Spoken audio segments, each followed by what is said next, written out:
Welcome to Hurrdat Sports Radio.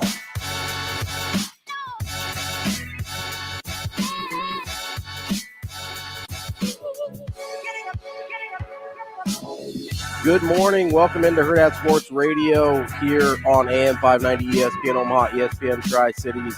I'm Ravi, Lulla, Andrew Rogers here with me. Andrew, what's going on, man?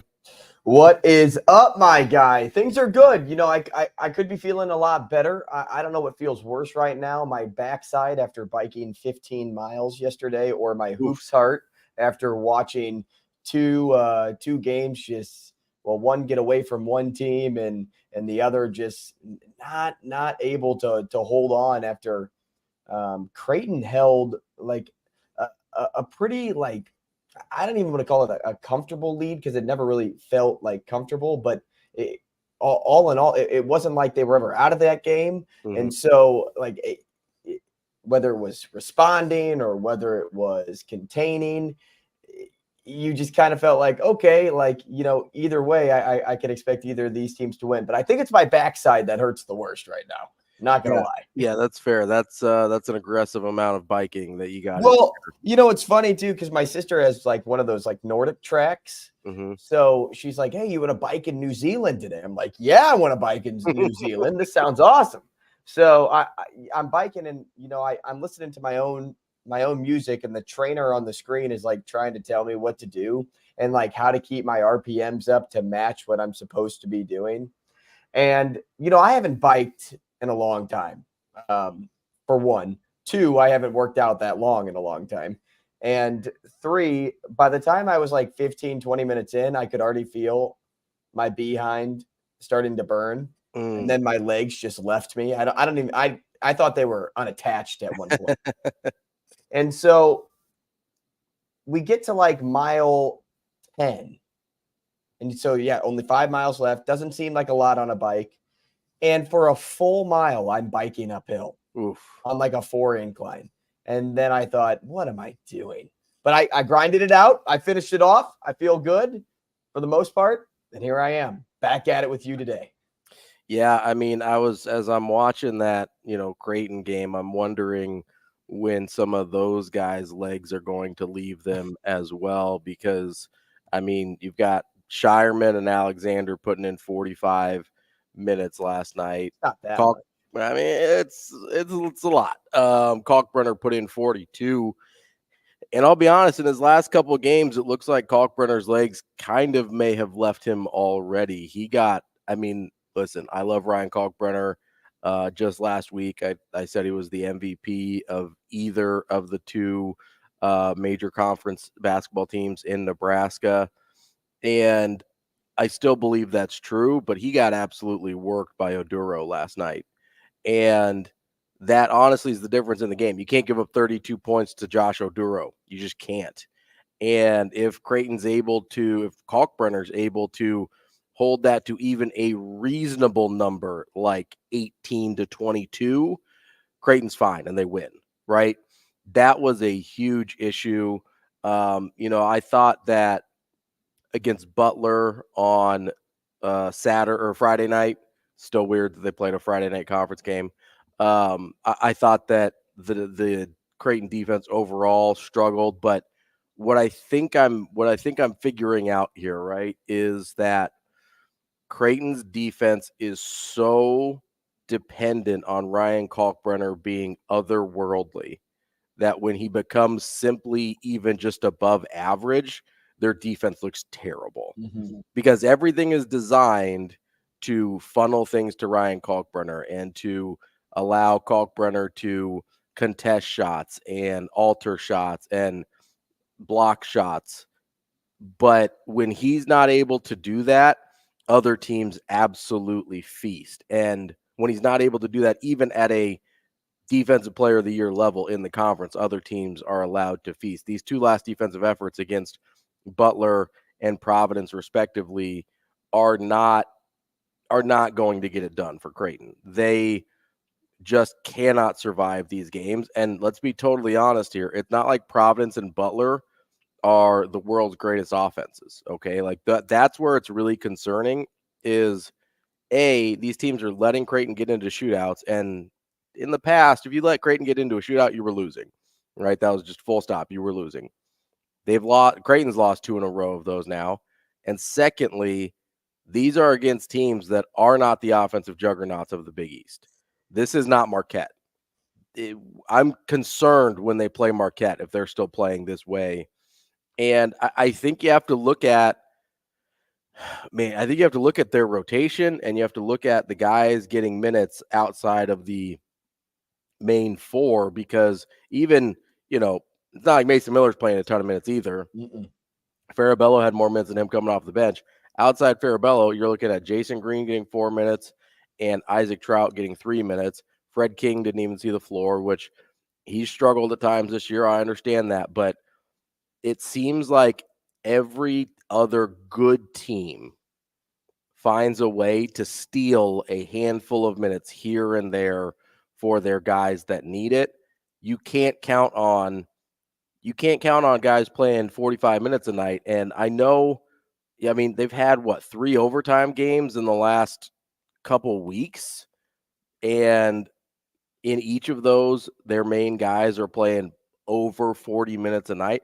That's not sustainable, especially for Ryan Kalk. Like, you might be able to get away with it with Trey Alexander and Baylor Shireman, because you're not relying on them defensively the same way you are Ryan Kalkbrenner. If you want to have any shot of making a run in March, you cannot rely on Ryan Kalkbrenner for 40-plus minutes a night, because his legs just aren't there. We've seen it the last couple games. His legs are not there to be the type of – now, maybe he's banged up a little bit. Maybe he's under the weather like we saw at times last year. I don't know. But my conclusion is that it's the fatigue that's catching up with him, which is the most logical conclusion, because he's playing 40 freaking minutes a night. Like, that's not a sustainable thing for a 7'1" guy who anchors both ends of the floor for you. That is not a reasonable ask. And that's currently what Creighton's asking of Ryan Kalkbrenner. And right now, the answers they're getting is no, this is not going to work.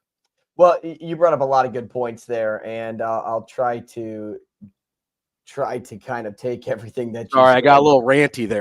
No, and put it in one single file line, because you're right. And I'll start with Kalkbrenner. Defensively, he looks tired. Yeah. And, even last night offensively, he wasn't backing down Oduro like you've seen him back down defenders before. The shots that he was taking, instead of it being closer to the low block, you're finding it like halfway up between the block and the elbow. And it's like, okay, like Kalk can still make those shots, but he's still not getting the looks he's exactly wanting on those possessions, nor was he finding the rock as much as he probably wanted to. But that also goes to the fact too, when defensively you're getting worked, as you said, dusted. That's the term I would have used. I didn't want to use the term bullied, because I think Kalkbrenner can bully just as much on the offensive side of things. But can you tell me the last time that Creighton gave up 46 points in the paint? Because I couldn't tell you. I couldn't tell you the last time that a team scored 46 paint points on this team, especially with a guy like Kalk, who's the reigning 2-time Big East Defensive Player of the Year. Yeah, I'd have to look it up for the exact number. I think the word bullied is fair, though.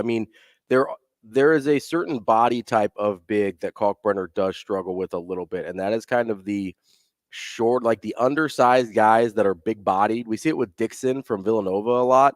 Oduro is not as good as Dixon, obviously, but he kind of has some of the same attributes in that he's an undersized big. He's big bodied. He can kind of catch the ball a little bit further on the perimeter and get some momentum going downhill against Kalkbrenner, and then he can get into his body, which makes blocking his shot a little bit more difficult.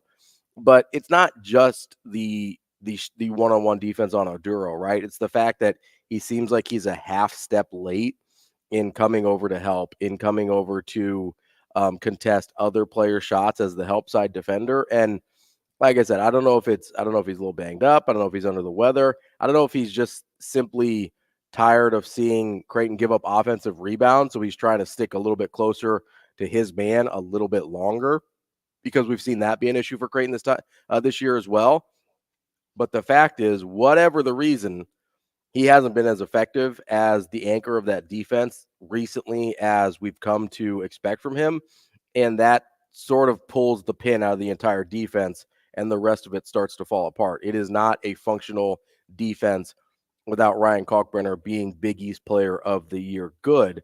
Now, all that being said, it took a miracle shot from Devin Carter from the logo to send that game to overtime, right? So, like, all that being said, it sounds like they lost by 20, 30 points, right? No, they didn't. They lost by 1 to Butler. They lost in overtime by 4 to Providence. All that being said, Devin Carter had to hit a shot from the actual logo to send that game to overtime. So I don't want to be too negative here because I think if they can figure things out, the ceiling for this Creighton team is still really high. But the fact is they are not currently playing up to that ability because of the things we talked about defensively. And I think a lot of that comes back to Greg McDermott doesn't trust a lot of guys on this team right now. He seems to trust about 5 guys on this team, and the 5th guy isn't Mason Miller, it's Francisco Farabello. He has to be able to trust like just a little bit more to give these guys a rest. Well, the other point to hit on here too is it's not often Creighton scores over 80 points and they lose. Right. Yeah. It's just not. And yes, I know that it was 78 before OT, but when you're pushing 80 points, those shootouts that you're talking about, they don't lose those games too often. No. It's hard to get to 80 against Creighton. And Creighton historically has been a pretty good defensive team. So it is a thing of fatigue. But why is that? And it goes back to that point that you just mentioned is you trust 4 guys. No, really, you trust 3 guys, right? Ashworth has really started to come on late in this season. But you trust 3 guys, you add in Ashworth, and then who's next? Whereas last season, you at least had 5 guys on the floor that you could trust for a majority of that game. This year, you're just not seeing that. And, maybe that sparks like a change, whether it's in practice leading up to the next game defensively for Creighton. Maybe you start seeing more of a zone look at some point defensively to maybe save some legs to keep you from moving all across the floor. I'm not saying they're just going to flip the script because I don't think that's necessary yet either. Because as you said, you have a single-digit loss to Butler. You have an overtime loss to Providence. Like it's not panic mode. Yeah, the sky isn't falling, right? Like but I think it's something you need to recognize in saying, okay, how long can Alexander and Shireman actually last going this deep in games? How long can Kalkbrenner last if he's not getting his usual rests and things of that nature? So the way to get around those things is by packing in your defense a little bit. You can still work fast in transition. You can still push the basketball, but maybe instead of, showing a man-to-man look and flying all around your own end of the floor, you pack it in a little bit and you play a little zone coverage. So you kind of stay in one vicinity. That it's just an idea. It's not like hey, they're going to change that going into next game. But if you're looking to save some leg, get guys maybe a little bit more healthy or just a little more fresh, that's one way to look at it.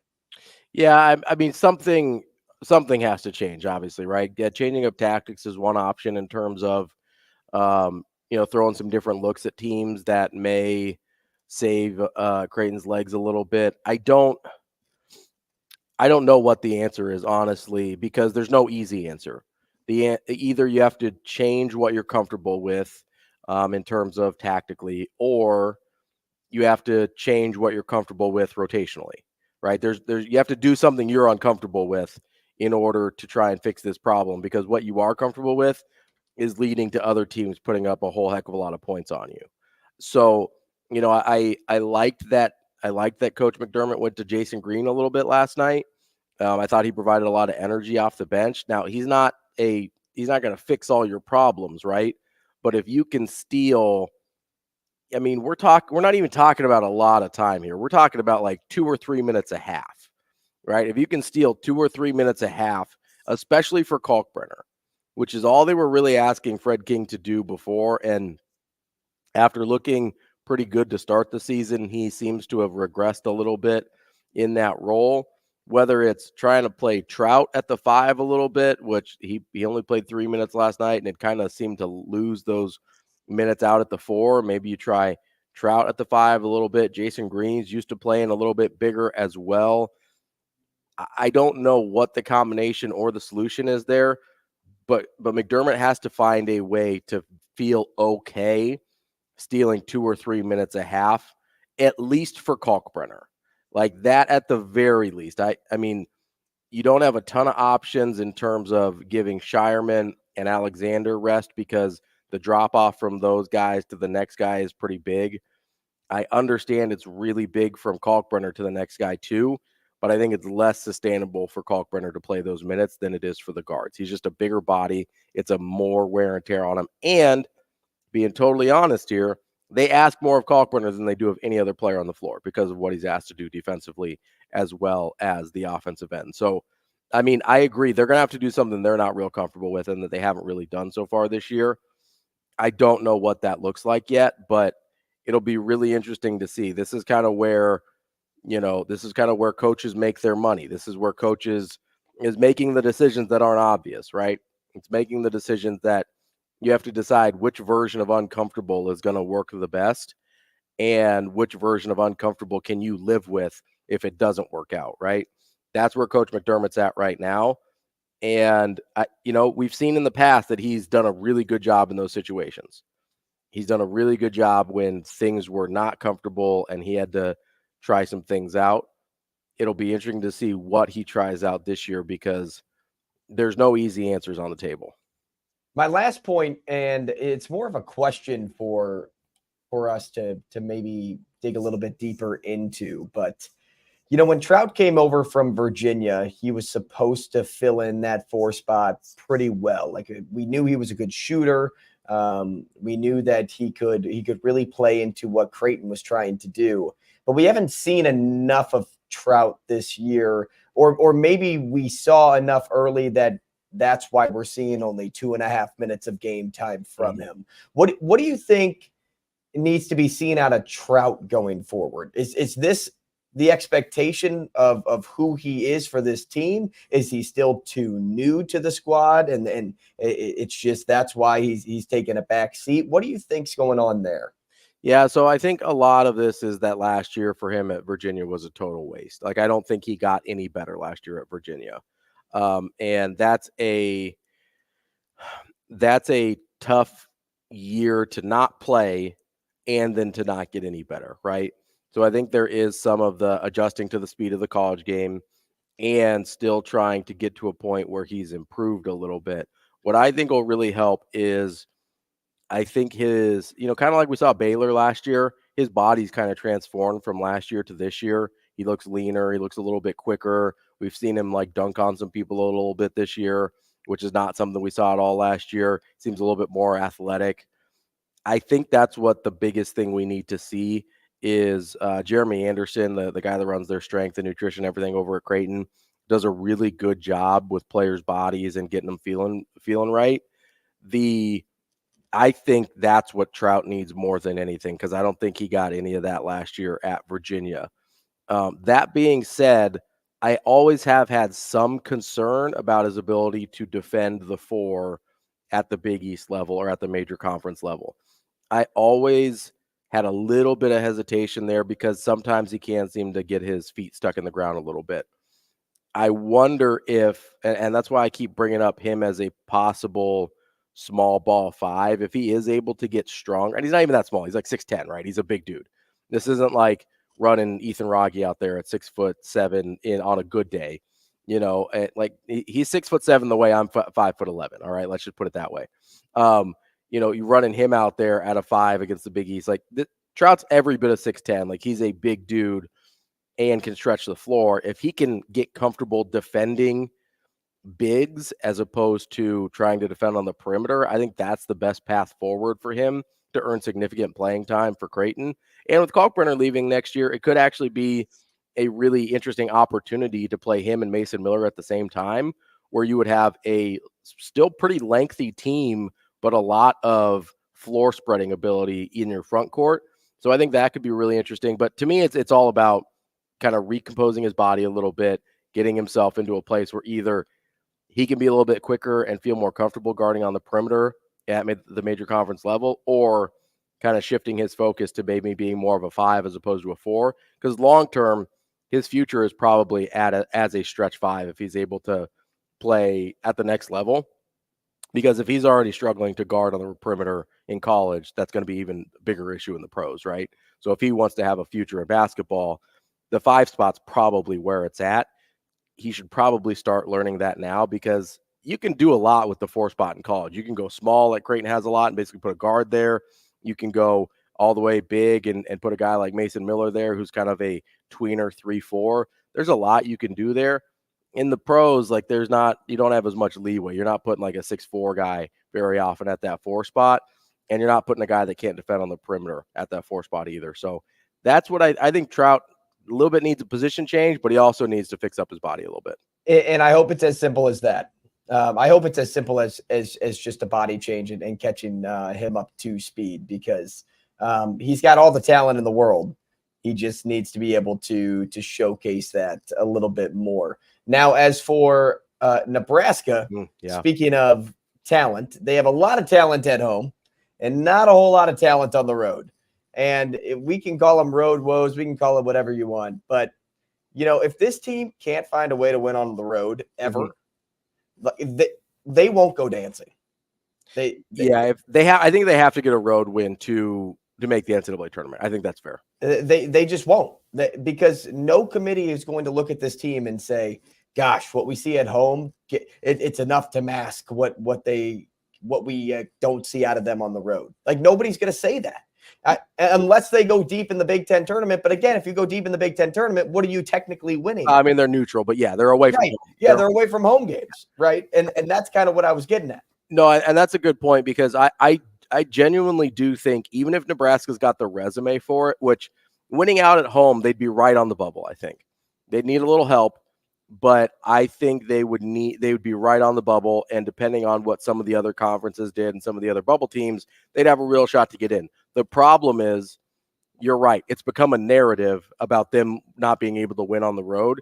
You can't go 0 for conference on the road and expect to make the NCAA tournament. That's not a real thing, because it's become a talking point for this team, and the committee, I'm sure, is aware of it, that they're going, okay, this is an issue with this team. Let's see if they can answer that question. Because when you're on the bubble, that's all it is you've got a bunch of teams with a bunch of questions, and who has the best answers to those questions usually ends up on the right side of the bubble. If you don't have answers to the questions, and right now the question is, can Nebraska win on the road? And the answer is, well, they got that one against K-State and non-con in November or December, whenever it was, right? That's a long time ago. That's not a good enough answer to that question. They've got to do some work on the road before the season is over. Otherwise, they are going to have to maybe make the Big Ten championship game to give anybody some sort of comfortability putting them in the NCAA tournament. Coming up next, we will set up the show. We'll let you know what we've got coming on here. We've got some Super Bowl prop bets we're going to get to with our guy B. Edwards, and we've got a little list of our own that might be a little more untraditional. We've got more for Hurrdat Sports Radio coming up next. We'll be right back in 5 minutes.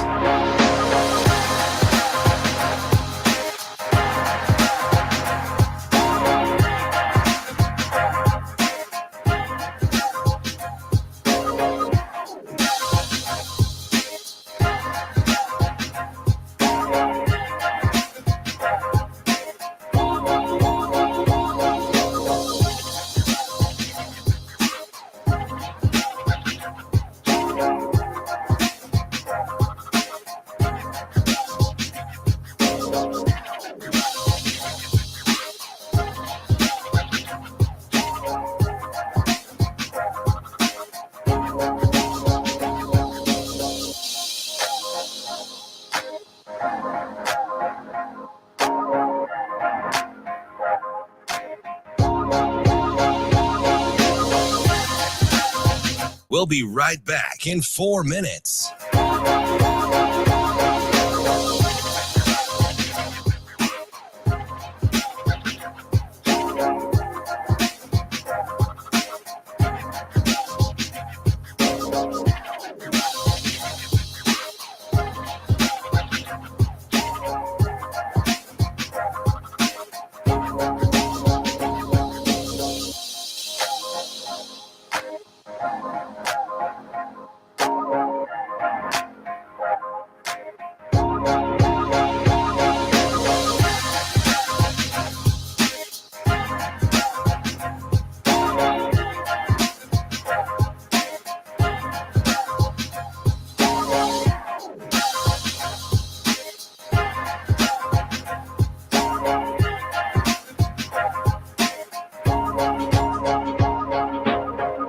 We'll be right back in 3 minutes.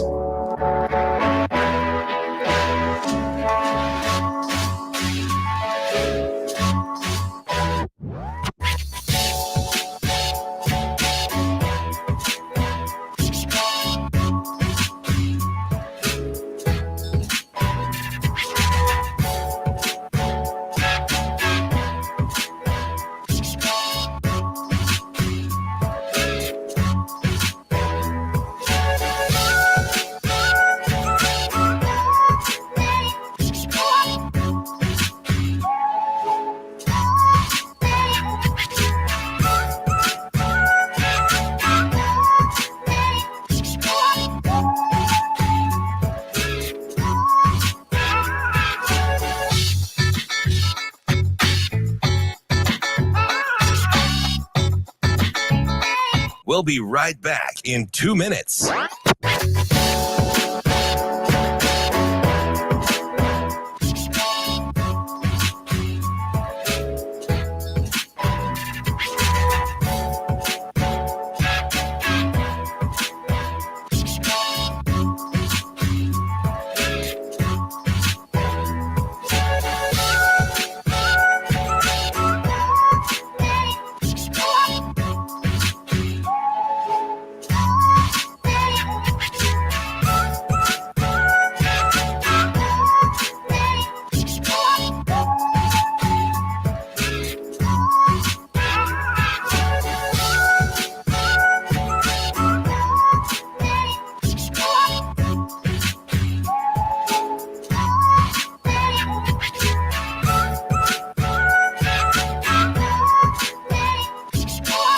We'll be right back in 1 minute.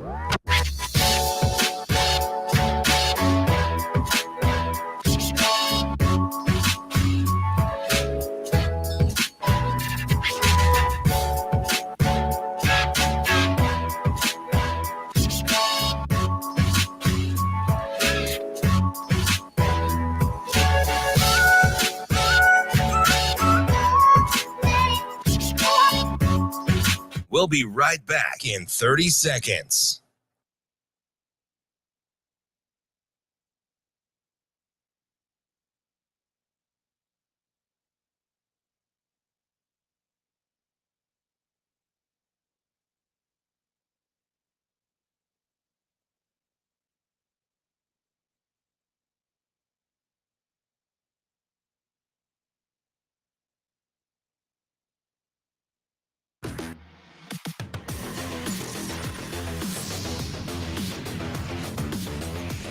You're listening to Hurrdat Sports Radio.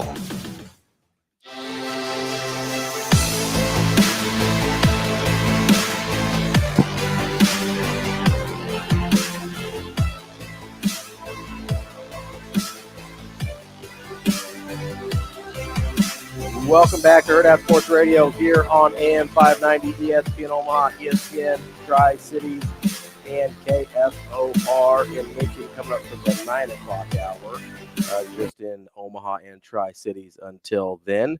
But we're also available on Twitter, Facebook, and YouTube as always. Got lots of activity going on in the group, or the not the group chat. Kind of feels like a group chat though.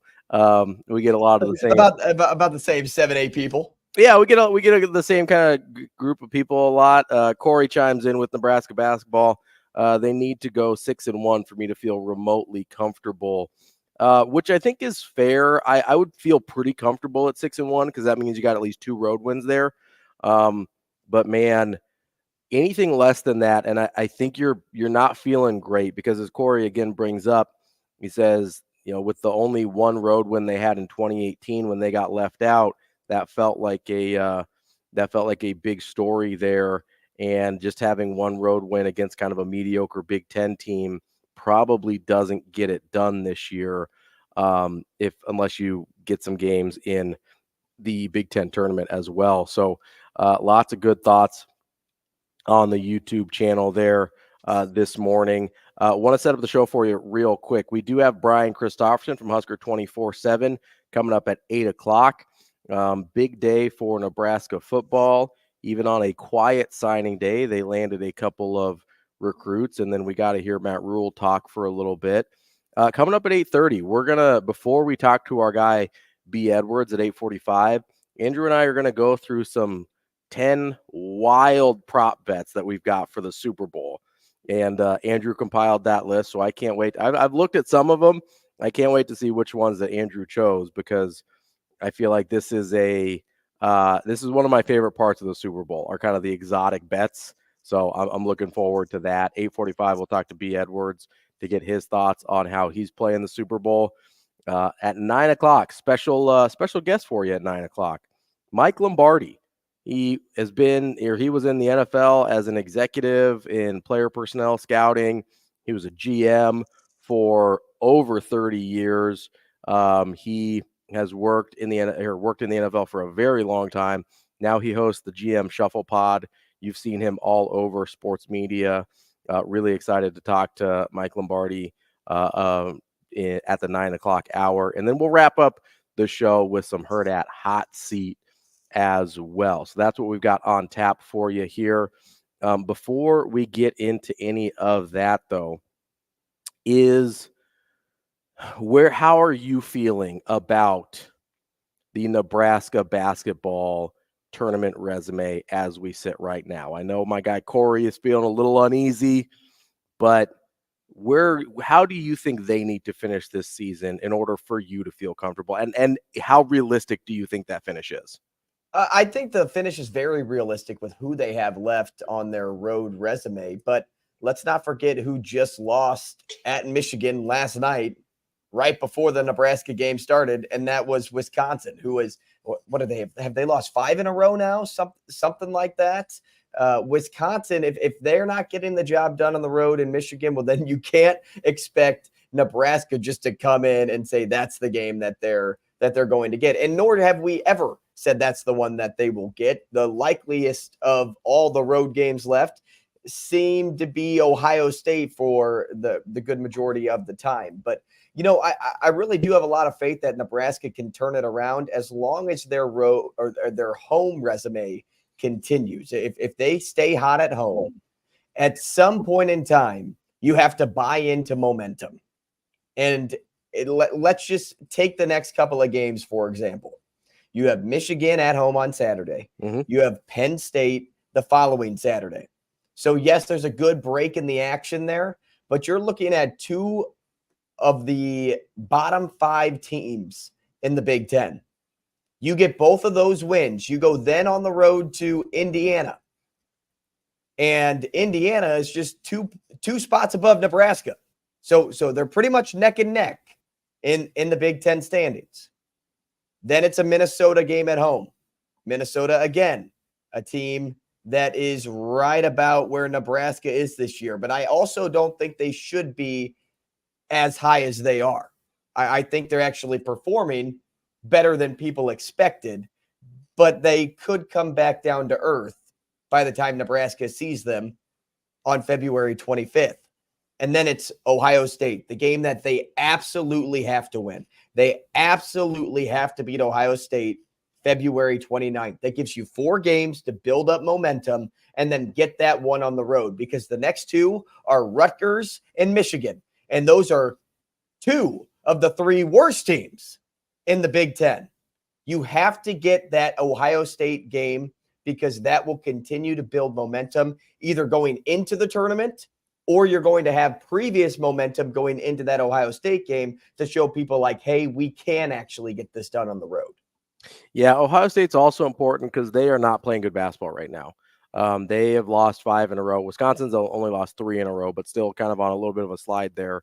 The Ohio State game is crucially important because Ohio State's not playing good basketball right now. You have to be able to get teams while they're down. You can't be the get right game for these teams.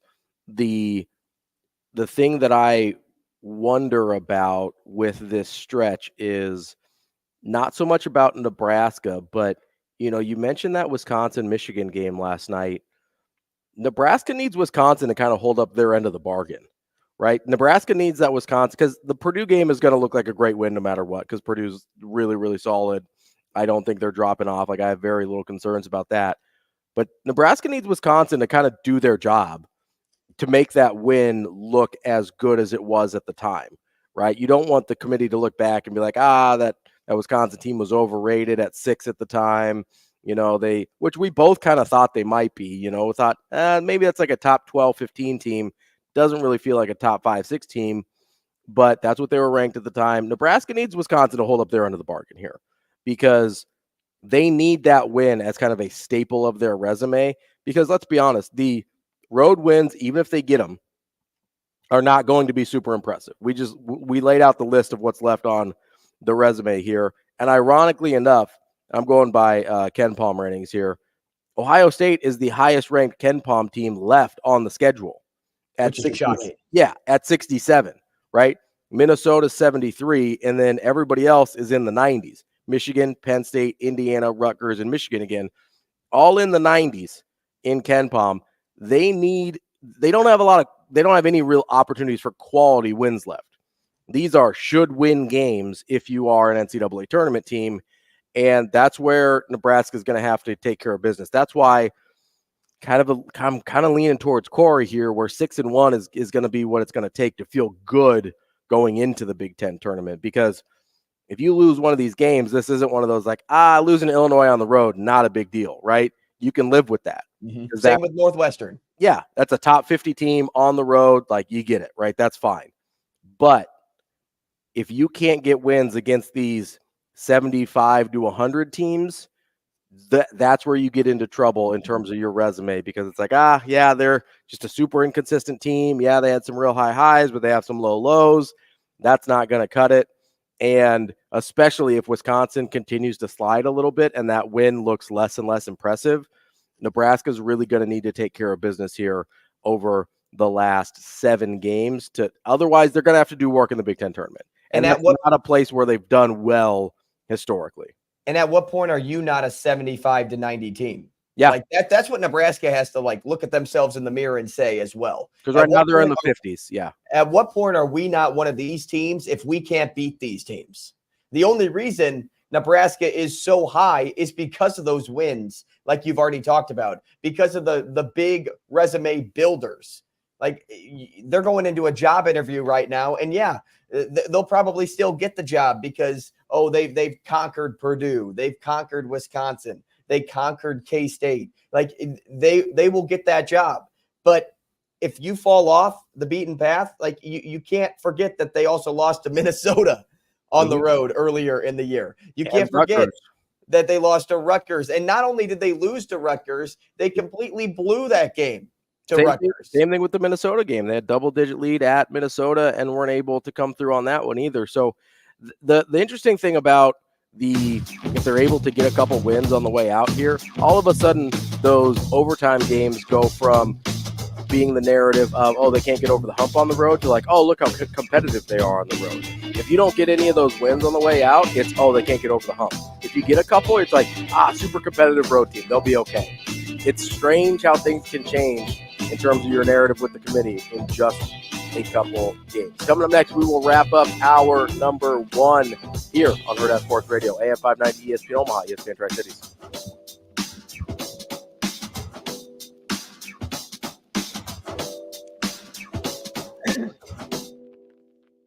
We'll be right back in 4 minutes.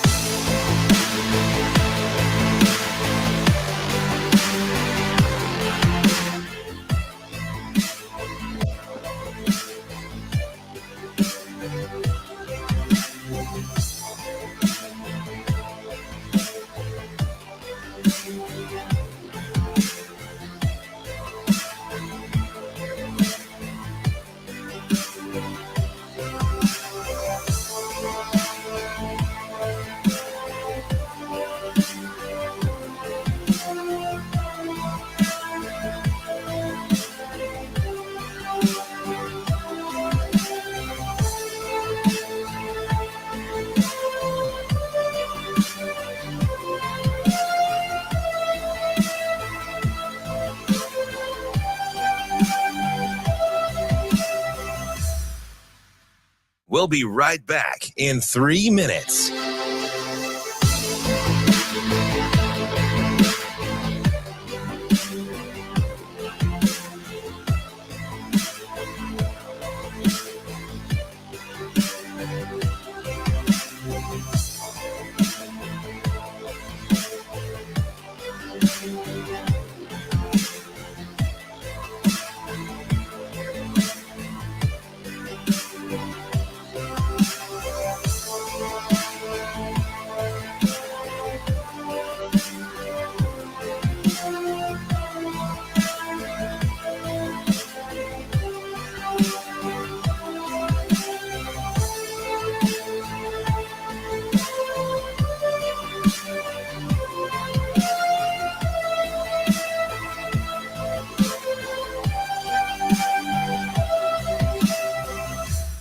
We'll be right back in 2 minutes.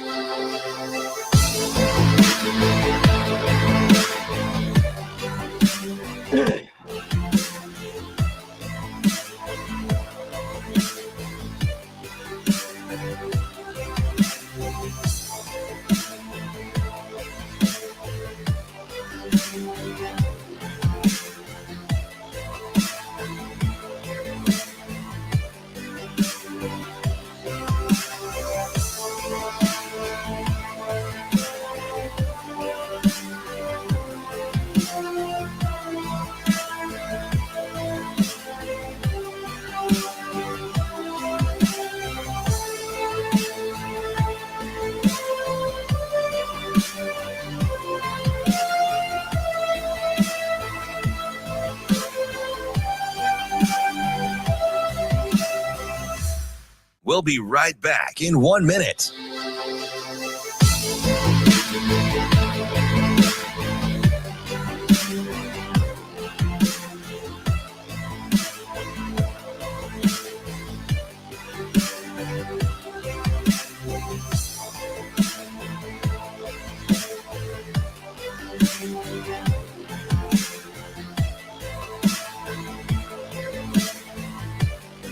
We'll be right back in 30 seconds.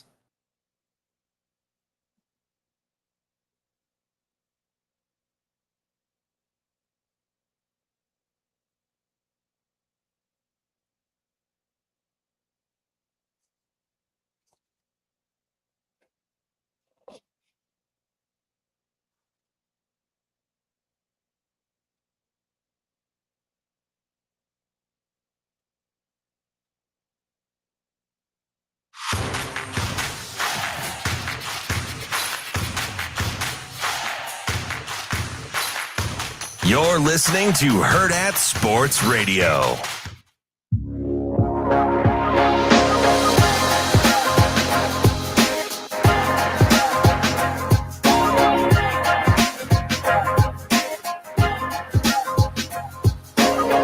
Wrapping up hour number 1 here on Hurrdat Sports Radio, AM 590 ESPN Omaha, ESPN Tri-Cities. We are also on Twitter, Facebook, and YouTube. I want to tell you real quickly about our friends at the Omaha Supernovas.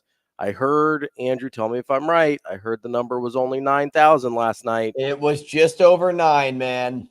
Guys, all right, we're going to have a little discussion here, okay? It's so funny how we're like, you're about to get mad over 9,000 Not mad. Just disappointed. I'm like a dad of a delinquent teenager. I'm just a little bit disappointed. Listen, I'm going to give a little bit of a pass this one time, okay? It was a weeknight. There was a lot going on.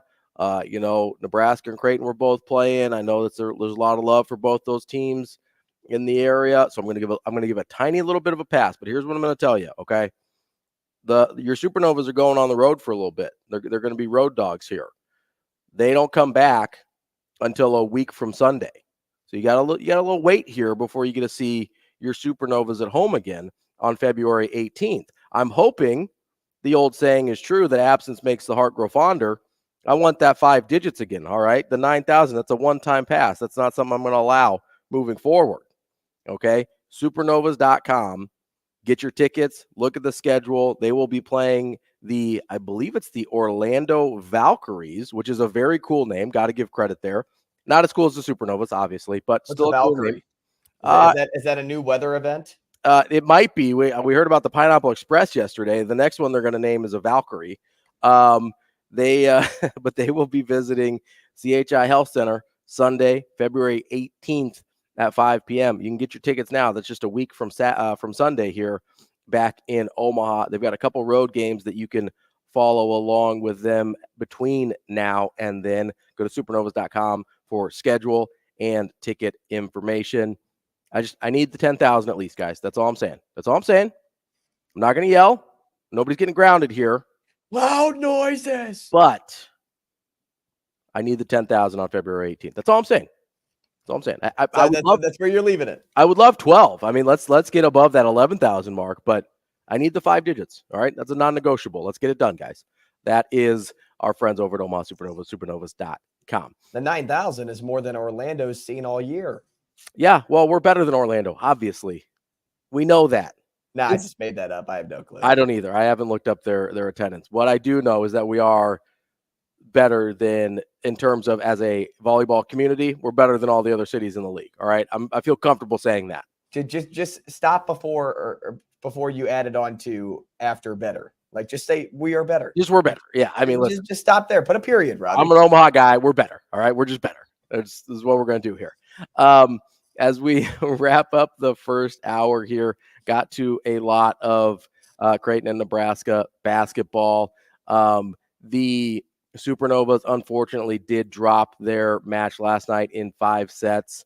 So hopefully they can do the opposite of Nebraska basketball. They can get well on the road, come back here on a little winning streak on February 18th for you. But I know that we had a big team out there. So if you want more Supernovas coverage, go check out all the Hurrdat Sports social media channels, and they will have you covered.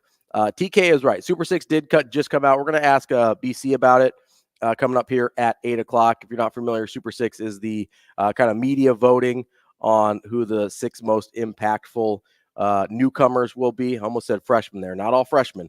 It's all newcomers in terms of what the voting criteria is. It's pretty loosey-goosey after that, though, in terms of the voting criteria. They like to keep it pretty open-ended so they can get some leave everything up to the voters' interpretation. Andrew and I both submitted ours. We'll talk about ours tomorrow. We'll talk about it in general a little bit here with Brian Christopheron at 8 o'clock. No real surprises, though, in terms of who's number 1 on that list. Well, maybe for Mitch Sherman, if you filled out that point of the list, and I'll give like a little bit of a tease. Mitch Sherman had Dylan Raiola at 4. Oh, okay. Number 1 on Sherman's list was Jamal Banks. See, and I was surprised, and I mean, we can get into this now, I suppose. It doesn't matter. We don't have to get into ours. We can go into ours in more detail. We can kind of just we can do the general overview now. Yeah, general overview before BC. I was surprised that Jamal Banks didn't get more love because he didn't make the Super 6. He didn't make the sleeper in terms of the overall voting. I was shocked by that. I thought he was a no-brainer in terms of top 6. I didn't even think twice about putting him in the top 6. I thought that was really interesting that he didn't make the list for the overall voting. I thought Dowdell made sense. He was in there, and we can go over the list real quick. It's Raiola 1, Carter Nelson 2, Grant Bricks 3, Caleb Benning 4, Dante Dowdell 5, and Micah Mazuka 6. And then there are some sleepers thrown in there as well. I was a little surprised. I was very surprised Jamal Banks didn't make that list. Well, so the reason I'm not as surprised as you is because I didn't think the wide receiving room was that bad last year. I think they actually performed a lot better than people probably realized, and that it's the fact that poor quarterback play didn't really showcase that. So I didn't think the wide receivers were in all that bad of position going into this season. Do I think they needed some veterans in the room? Yes. Did Nebraska do a great job in filling up that room? Absolutely.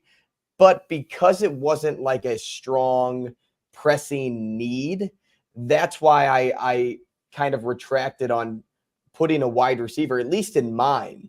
Because I went with more where are the flaws in this team, for one, and then 2, where do I see a lot of boom in certain young guys, and then that's how I kind of compiled my list. But that's what I did last year too. Gunnar Gatula was my number 1 last year, and I only did freshmen last year. So I went up and down the list of, okay, well, offensive line is where they need the most help. So that's why he was my number 1. So, that's the beauty of the Super 6, because if you get into the mind of the media, everybody's thought process is different. And so that's at least my only way to back up not including Banks in mine, is because I didn't think the wide receivers were all that bad last year. So I think two things are true at the same time. I kind of agree with you that I like a lot of the pieces they have in the wide receiver room. They're also pretty unproven. I think there's really good upside there. I do think it was really important for them to get a guy that had performed at a major conference level, which is what Jamal Banks is. I think he's kind of that. He's the bridge to the production that we both think that these young guys can have. So I agree with you in theory that the wide receiver group can be a good group. I also think that it needed help and that Jamal Banks is a huge part of that help. I think in this year, Jamal Banks probably puts up better numbers than probably any of the guys that are returning from last year. Long term, I still really like those guys, and I still expect them to make a pretty big jump this year. I just think Jamal Banks is really good. The other thing that you said that's also very true, it's impossible to separate wide receiver production and play from what we saw from the quarterback group last year, right? Yes, you had a ton of injuries in the wide receiver room. Yes, you had really young guys playing and that were really inexperienced. You also had really tough times at the quarterback spot, and that's putting it as kindly as possible. Really tough times at the quarterback spot. So I agree with your theory in principle. I still think Jamal Banks is going to be one of the most productive Huskers that we see this year. And I think that's why they put such a focus on going out to get him. That being said, I do understand your underlying principle of not including him. And, I think that's not maybe as egregious as not putting Raiola 1. Like, I can't come up with an explanation for not. And I love Mitch. Like, I think Mitch is a super smart and does a really good job. I can't come up with a really good argument for not having Raiola 1. Well, nor can I. And, unless it was something like, and I could see Mitch doing this. Well, Raiola is everybody's 1. And like, we all know that he should be number 1. So let's include some other pieces. And then, but that you run into some dicey waters there when you still include him on your list. Like, you could create an explanation at the end saying, we all know Dylan Raiola is the number 1, yada, yada, but here's 6 other guys who I think are going to make bigger impacts. But the idea of the Super 6 isn't, hey, beat around the bush, take away somebody just because he's a guarantee, or at least I'm going to use that term loosely, that you expect him to be the guarantee. But when you see him included at 4, I would really, really love to hear his thought process on that. And it's unfortunate that we don't have him on today, because normally he's our Thursday guy, but he's every other week. Yeah, no, today would have been the perfect day to have him, because I am interested in his thought process, because just because I can't come up with a good explanation doesn't mean a good explanation doesn't exist. I just think it's maybe overthinking it too much to not put Dylan Raiola at 1. He was the only one, right? I think there is, in the chat, they're saying there were 2. And I don't know who the other person was. I assume Mitch admitted that he was. That's how you know he was one of the ones that didn't put Raiola at 1. I'm scrolling through right now. Oh, Jake Sorensen put Carter Nelson at 1. Oh, well, okay. So one guy that I thought was a little bit surprising is in the Super 6, and I get that he's a really highly touted guy, I was a little bit surprised at Grant Bricks at 3, and especially above Micah Mazuka, because typically you just don't see freshman offensive linemen making a huge impact. Go ahead. No, you bring up a great point, because I put Gatula at 1 last year. That's why I kept Bricks off my list this year, for that same reason. Coming up next, we'll talk to Brian Christopheron. We'll jump a little bit more into this Super 6 from Husker 24/7. That's coming up here on Hurrdat Sports Radio.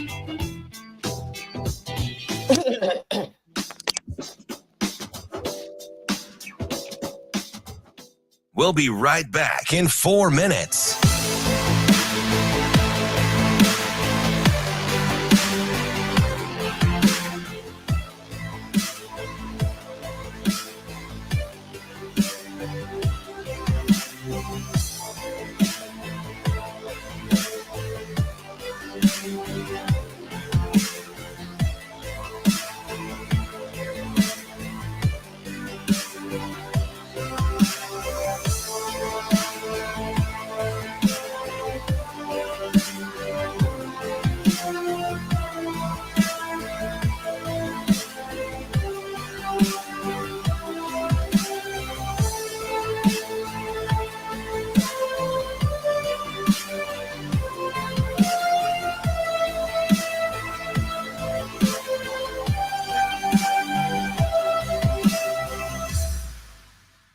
We'll be right back in 3 minutes.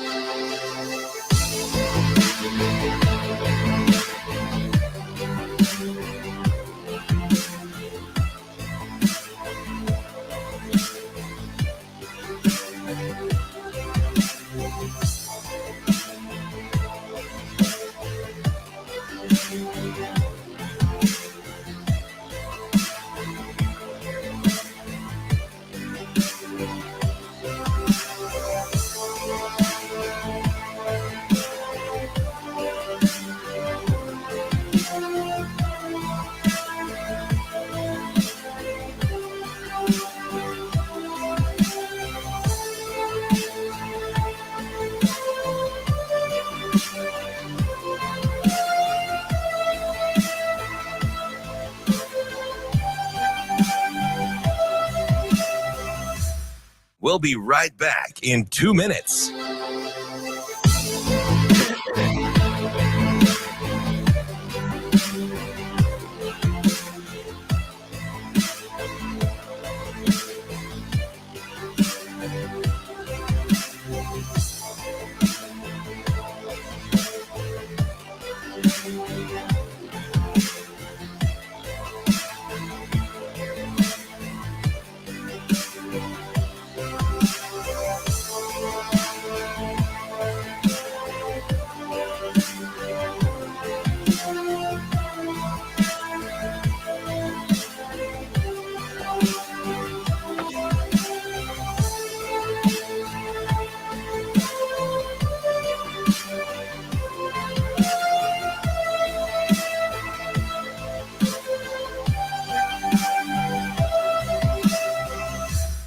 We'll be right back in 1 minute.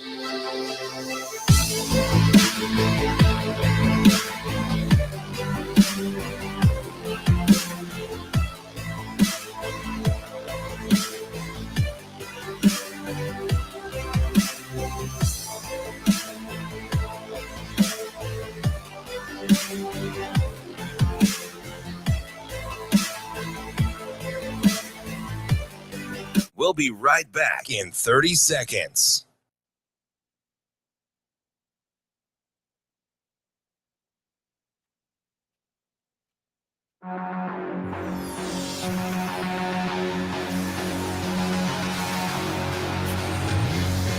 You're listening to Hurrdat Sports Radio.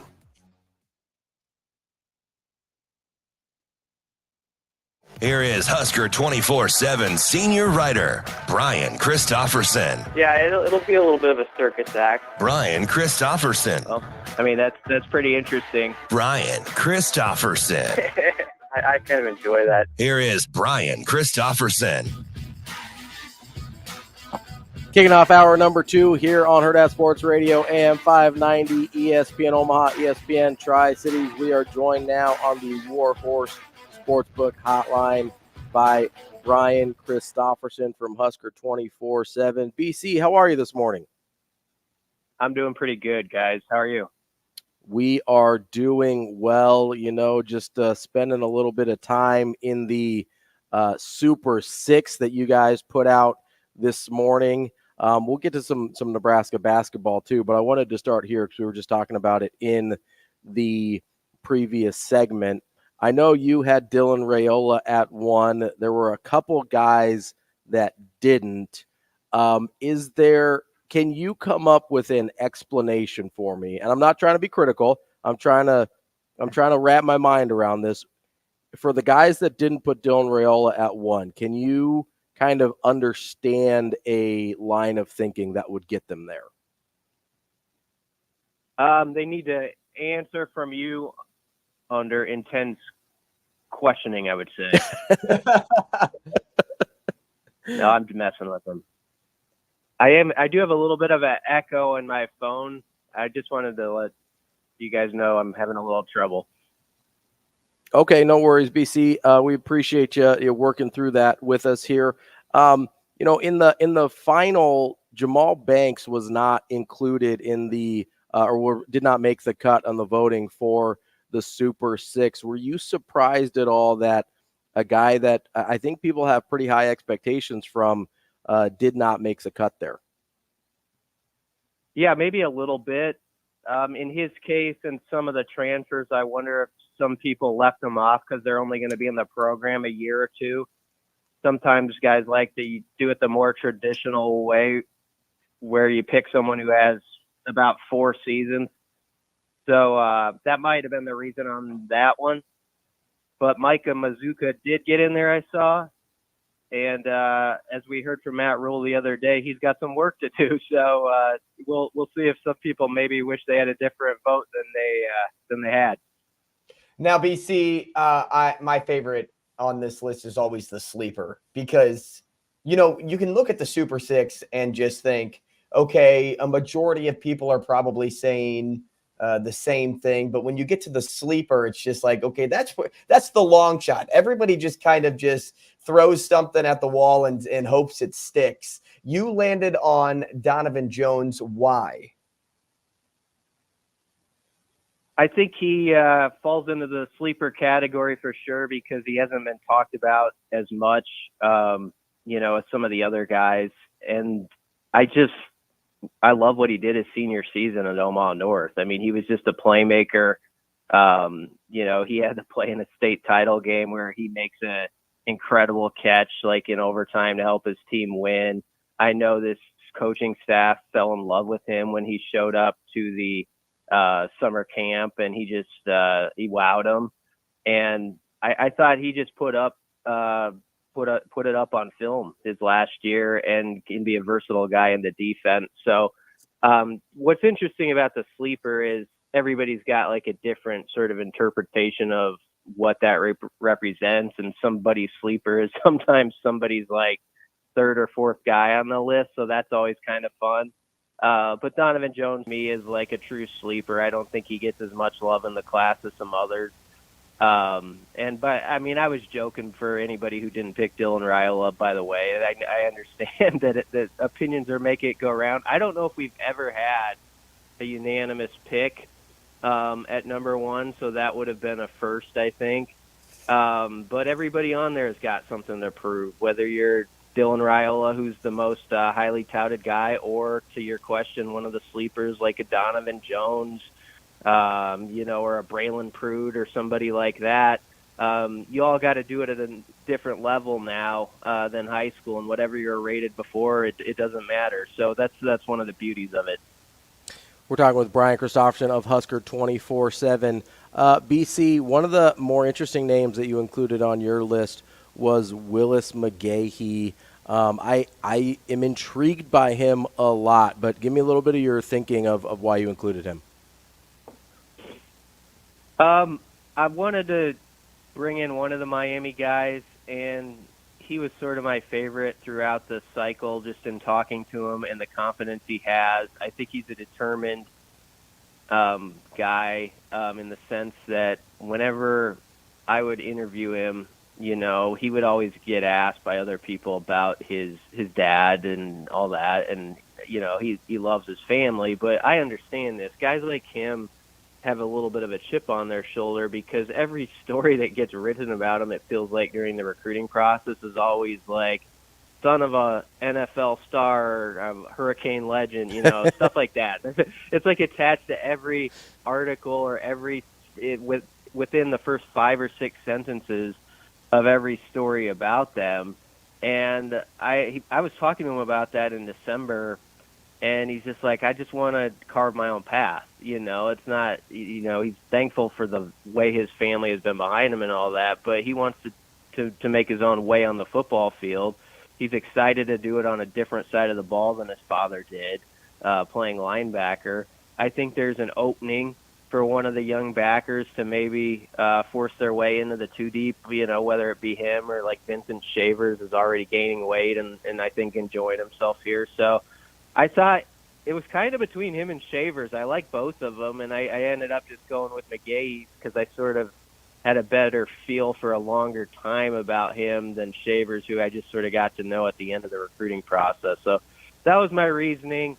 When you get to 5 or 6, it's always tough for me because there's like 3 or 4 people I could put in there. Like I didn't have Caleb on mine, Caleb Benning, and I I think Caleb's like a surefire, like, going to contribute guy in this program. So, no, and I'm not covering my tracks because of Damon. I actually think that. But my point is, I always get, when I get to like 5 through 9 on that list, if anybody does the exercise, I think there's always somebody like, oh man, I wish I could have him there, But you got to cut it off somewhere, I guess. Well, BC, we heard from Coach Rule yesterday, and he mentioned something about the quarterbacks and maximizing reps at all positions, and that's kind of been his thing since his arrival. The ones that probably need those reps are those quarterbacks. However, we don't know the guy with the job, and if it's not him, then the state may burn down. In terms of maximizing those reps, though, what are you hoping to see from Rayo? You can firstly eyes on him in the spring. I've always said, it's hard in the spring for fans and media to get their fill or get exactly what they need to be satisfied or think like things are just going to turn the corner. But, the time we do get to see this team, the spring game, I've always cautioned people, like, don't overread into it. Be careful with it. And yet at the same time, I would say right now, when they get to that spring game in April, you want to see a cleaner version of the offense than you saw a season ago, while understanding it's kind of vanilla still. They're working through things. But if you remember, last year's spring game actually was sort of a setup of things to come. And at the time, you could kind of wave your hand at it and say, well, it's April, it's fine, they'll get it figured out. But turnovers and just like unforced errors were a big part of it. And in previous scrimmages last spring, you heard the same thing. Like, Rule would come in and really like the intensity of guys, but they were having turnover issues and fumbling snaps and stuff like that. And it ends up, translating to September right away, and they never really got over it. So I would just want to see, like, when we get our opportunities to put eyes on it, hopefully a little bit cleaner operation where they have some stuff they feel comfortable about. The unforced errors are a little bit less. And if there are turnovers, which there will be, it's, half the time it's more of a great play by the defense than just here you go. So that's one of the biggest things, is you want to kind of hear like a cleaner spring, not just in the spring game, but when Rule talks to the media about scrimmages and things like that. BC, it's kind of funny because I agree with you that you can't put too much stock in the spring game. You don't want to read too much into it and all that. But you're also right in that the spring game offense played out almost exactly how the regular season offense did last year. So it's kind of hard to talk out of both sides of my mouth with that. But I wanted to touch on something else that Rule said yesterday. He's talking about, he got asked about the walk-on class, and he talked a lot about how, he was a walk-on, and a lot of the coaching staff is former walk-ons, and how he thinks there's maybe 3 or 4 walk-ons in this class that will end up being starters one day.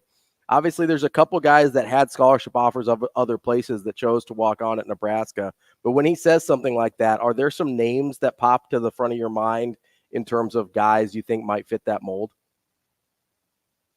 They've got some really interesting guys, like, that are technically not walk-ons that, are basic, or they technically are walk-ons, but basically would be scholarship guys anywhere else, like you mentioned. And, Prescott, Kamir Prescott is actually not like a scholarship guy at the moment. And that's a steal, like, in the class. And like, we're in a weird time. I guess where I would take this question is, we used to be really fired up about like the 85-man roster, and I know people still kind of pay attention to it. And Rule was joking about how, like, he gets stopped on the streets, like, how are you going to fit the numbers, and stuff like that. To me, it's diminished in its value to us on the outside of like what the difference is between a guy who has a scholarship and a guy who's on NIL money and a guy who isn't, maybe just a walk-on guy. But, Riker Evans is an interesting athlete. Like, if you're talking about just like pure walk-ons, He's like guys like that who just like put up a lot of numbers at lower levels are always intriguing. Like Rowdy Bauer, an athlete at Norfolk. Those guys sometimes just pop up out of nowhere, and suddenly in like their second or third year, they're making plays. But then there's like Jordan Ochoa, like the edge defender from out of Colorado, and he'd be a scholarship guy at a lot of places. And I would classify him in that walk-on category at the moment. But I like the fact that it's hard to tell now. I like that the lines are blurred between who's what a little bit, because that's sort of the way it should be. That's the way Nebraska has always thrived, honestly, even though we did have the 85 in front of us. It was always kind of cool when, you saw players come up who's like, yeah, that guy, I forget he's even a walk-on, like John Bullock, like, oh yeah, he was a walk-on, guys like that. I think they have shown that there is a path to playing under the staff, and the staff doesn't really give two figs about how you came in and what your label was. It's just like, what can you do when you get on the field and run with your opportunity? BC, Nebraska has the 18th ranked recruiting class in the country. And I got asked this last night. Think that actually means something, or is it just a number? It's just a number for now. I mean, it always feels good to have a top 20 class. We've seen it before. We've seen other coaches get top 20, top 25 classes, and now you got to develop and you got to win some more games. And I've always said, what would that recruiting class be like? Not that the staff cares about their rankings. I don't think they do that much, but like, let's say Nebraska won 9 games. Like, where could they maybe get this class in, could they be like more in that top 15 category with some guys? You kind of wonder that. But I've always said, going back to the Pelini era, if they're in the top 25, they've given themselves, I think, usually enough material, and they've had it to have a shot to win their share of games. It's just a matter of, can that guy get better from his first to second year? And then by his fourth year, you think like, yeah, he's really, every year I've seen that guy get better. And I think for too long, Nebraska was stagnant there. Like, there'd be good 3-4 star recruits, and you might see some flashes early, and then it felt like it kind of just evened out for them. And this is where you want to see, like, I thought it was encouraging, like last year, like Bryce Benhart, who was a big time recruit when he came out long ago, and it felt like he'd been kind of on the same plane for a while. And then last year was really good. I thought it was a big step for him under this staff with conditioning and nutrition and just his play on the field. So you're hoping that that's a sign, like guys like him developed, and now you're going to see it in younger players. And we'll be able to tell in the trenches within a year or two, because there's some really promising players you would have high hopes for on the O-line and D-line. It's just a matter of, what do those guys look like in a couple of years? We don't have to see them all right away now, but you want to hear a little bit about them, and then in a couple of years see that they're contributing in some way. We're talking with Brian Christopheron from Husker 24/7. All right, BC, we're going to change gears here on you to go to Nebraska basketball. We've talked a lot about the season in general, what's left on the schedule. Obviously, there are road woes and all of that this morning. We haven't gotten a ton into the game itself, so that's where I want to start with you. Obviously, things got off the rails pretty early against Northwestern, and they were never really able to get things back on track. In your mind, as you're watching that, what went wrong for Nebraska that they weren't able to correct?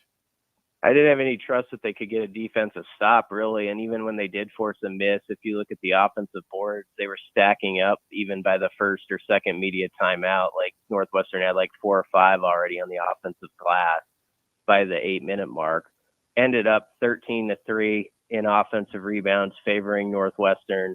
Then you compile that with Nebraska having 17 turnovers. And I think at one point it was like 22-0 points off turnovers. It ended up, I think, 26-7, but it was just a landslide there. So Hoiberg always talks about the big 2, turnovers, rebounding, win 1, and you at least got a chance. Nebraska didn't win either. And so you got the result you did. And I just felt like defensively and on the glass, for whatever reason, this crew just struggles.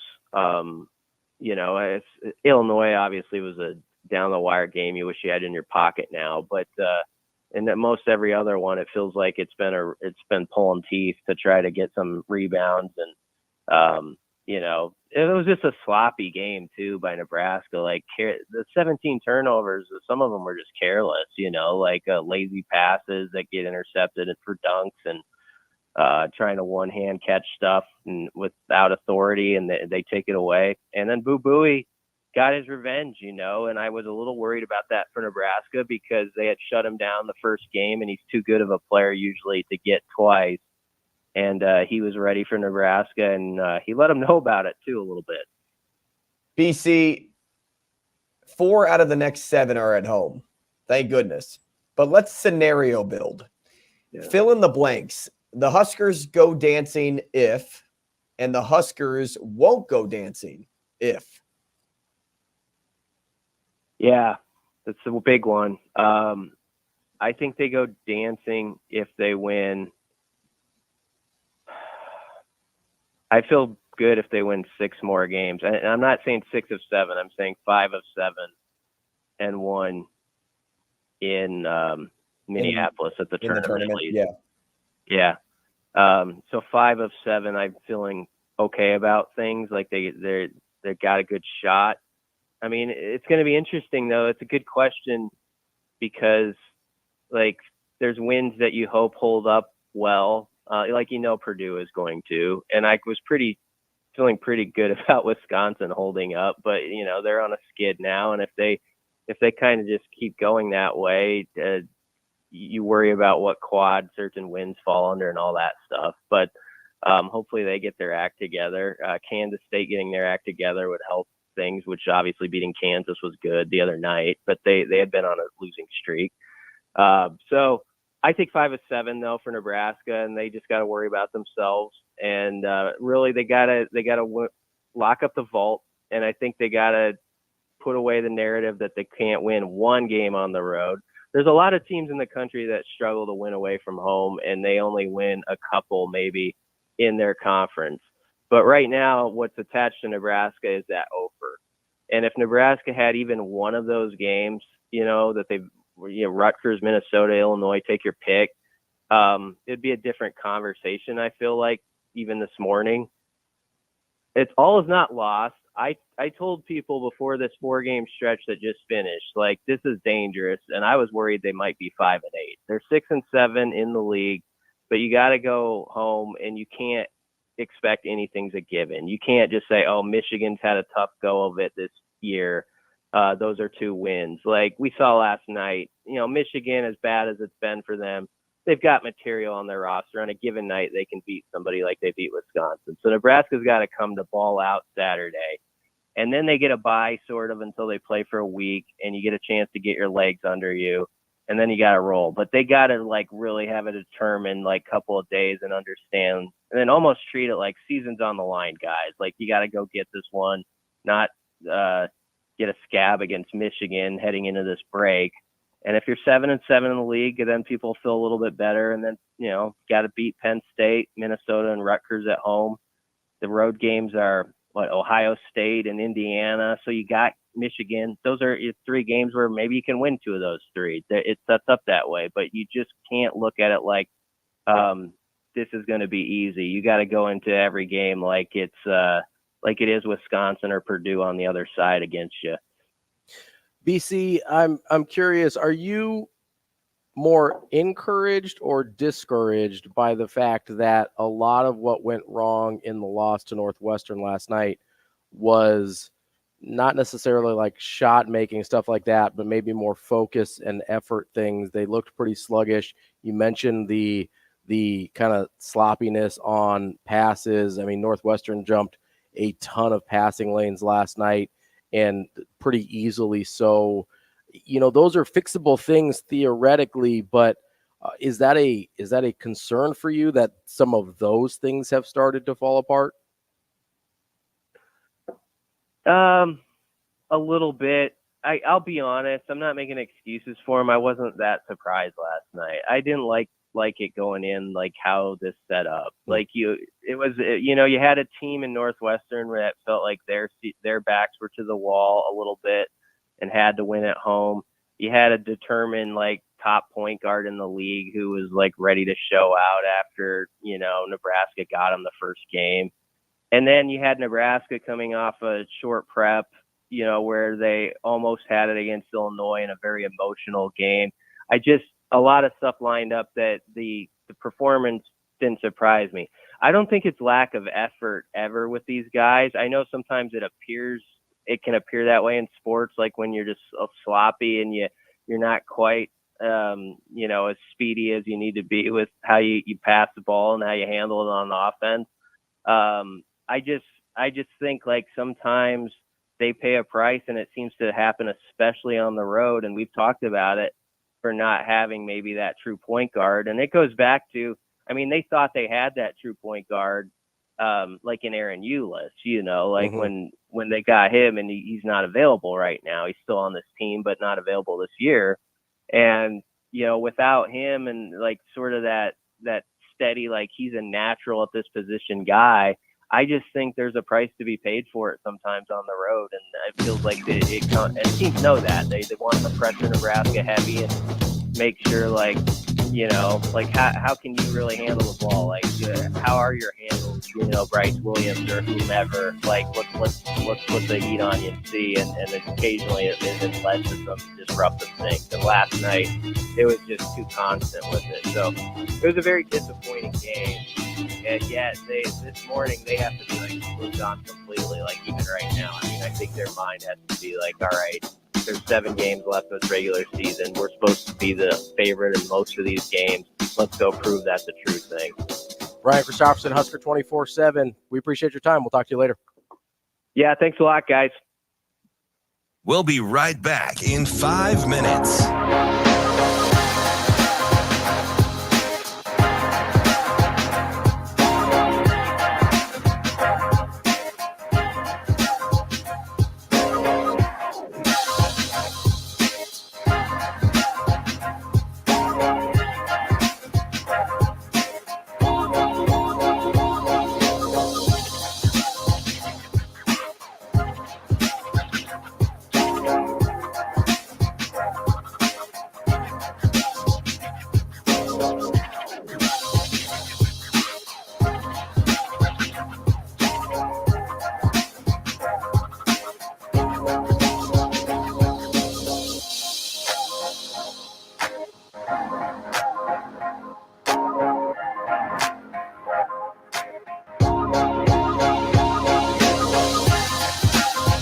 We'll be right back in 4 minutes.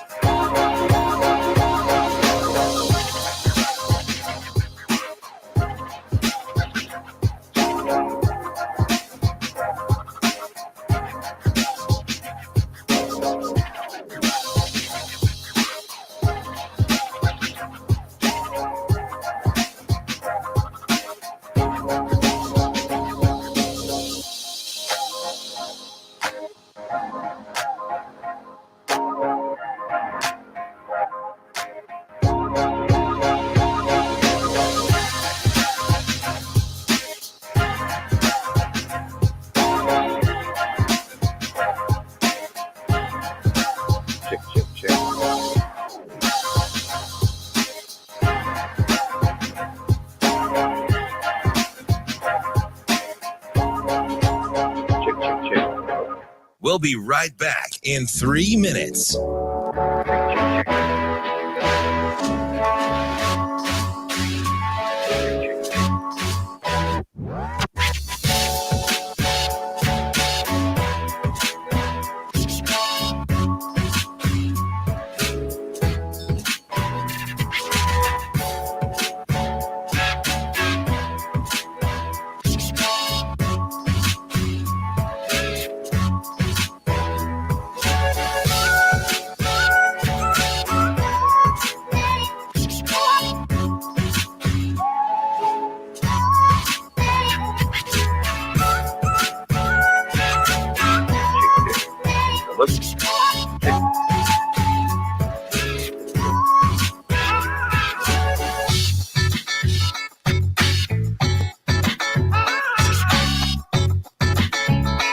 We'll be right back in 2 minutes.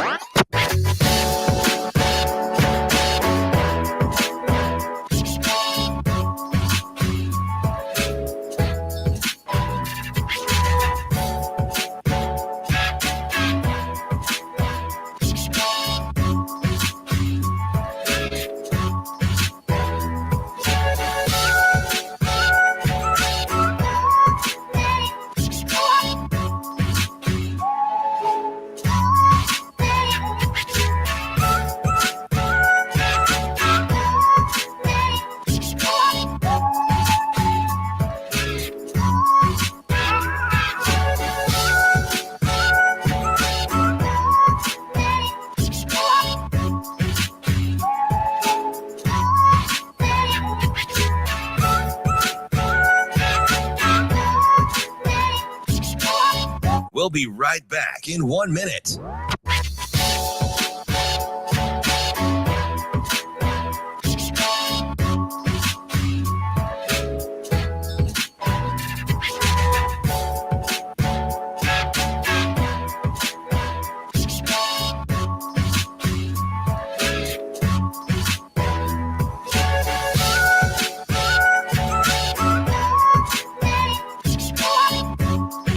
We'll be right back in 30 seconds.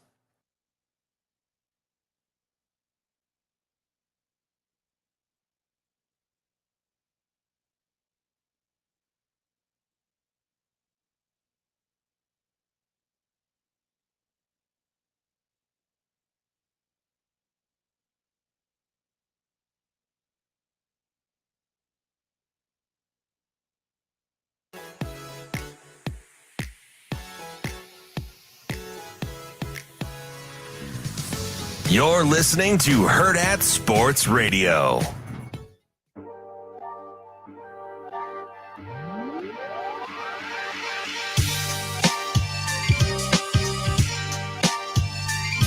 We're halfway through the show here on Hurrdat Sports Radio, AM 590, ESPN Omaha, ESPN Tri-Cities, as well as Twitter, Facebook, and YouTube. And before we get started here, I want to remind you, I guess, because I've been telling you for a while, about how to make sure you are qualified for that Warhorse Sportsbook $100,000 prop card challenge and $20,000 grand prize drawing as part of the Warhorse Festival of Games. If you have any questions or you can't, you're more of a reader than a listener, go to warhorsecasino.com for all the details.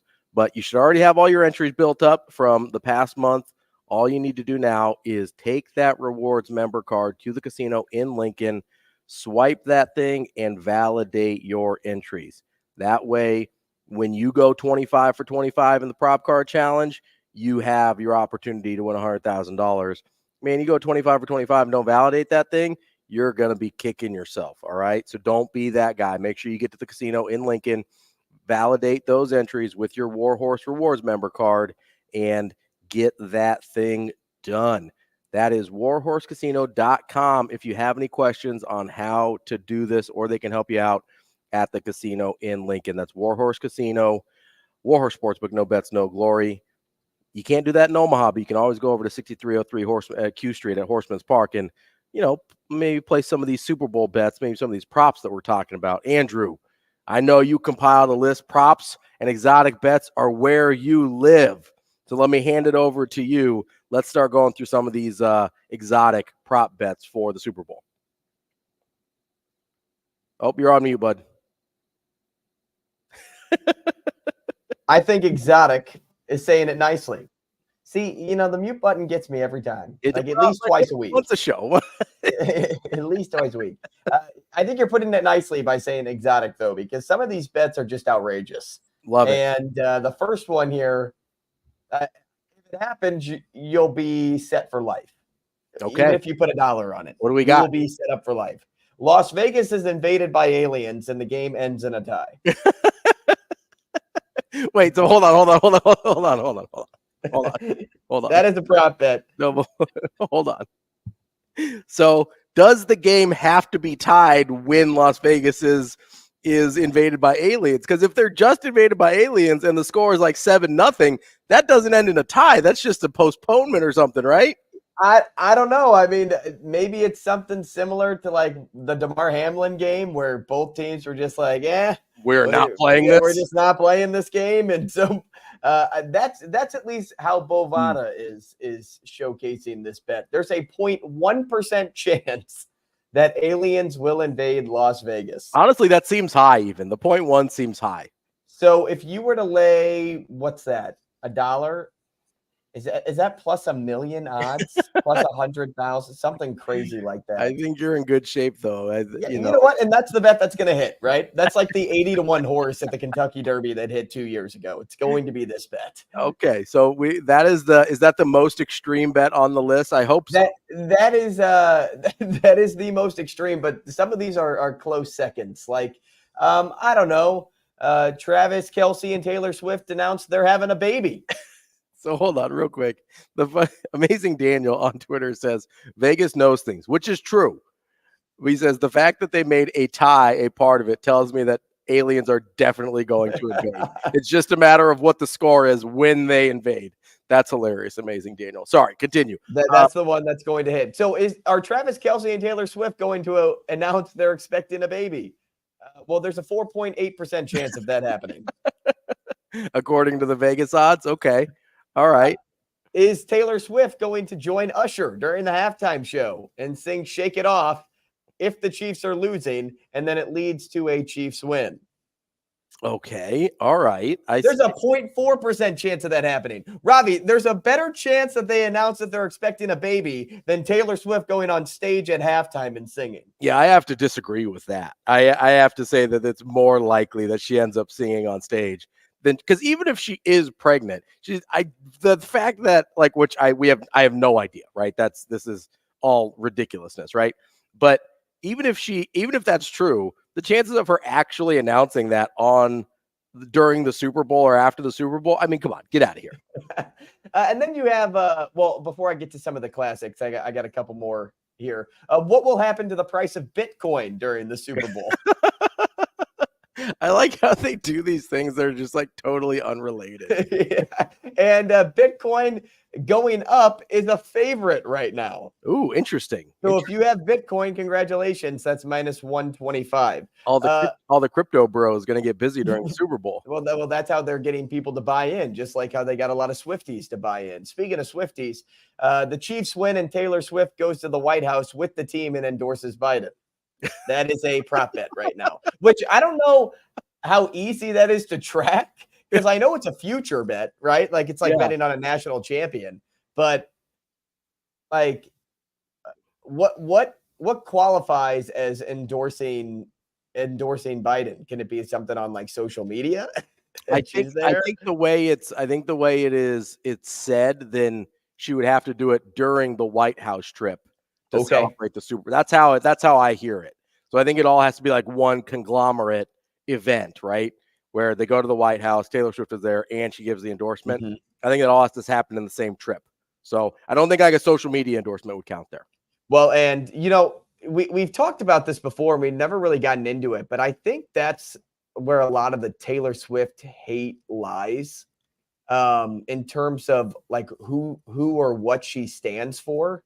And so when we talk about like, seeing Taylor Swift too often, which we'll get into the sports bet here of how many times she'll be shown during the Super Bowl. But I think it's less about who she is and more about who she stands for or what she stands for in people's eyes, which causes a divide there between different groups of people. Like, the people that are like, hey, I don't want to see her anymore, or, I want to see more of her. Like, I think it's just because of that right there, like less about who she actually is, less about the pop star that she is, and more about what she stands for. But the over under here, unless you want to comment on that. Yeah, I don't know that I don't know what the reason is. I think a lot of people have different reasons for not necessarily liking to see her on the broadcast. I will say this: we're coming off of National Women and Girls in Sports Day yesterday, and I just have a hard time because there's so many videos that I've seen on social media and stuff like that of young girls being interested in football because of Taylor Swift. And they're not just interested in Taylor Swift. They actually become interested in football because of her. And like the positives of getting a whole new generation and a whole new demographic interested in football for, whatever gets you into it. Like I started liking baseball because I watched like Sandlot and Angels in the Outfield. And it's like, yeah, there's no actual celestial beings during a baseball game, right? Like that's not happening as far as I know. Yeah. It may happen during a football game. Well, yeah, it might be during a football game. And we might have aliens if during a football game too. So, but you know what I mean? Like we get into sports when we're kids for the dumbest and most random reasons.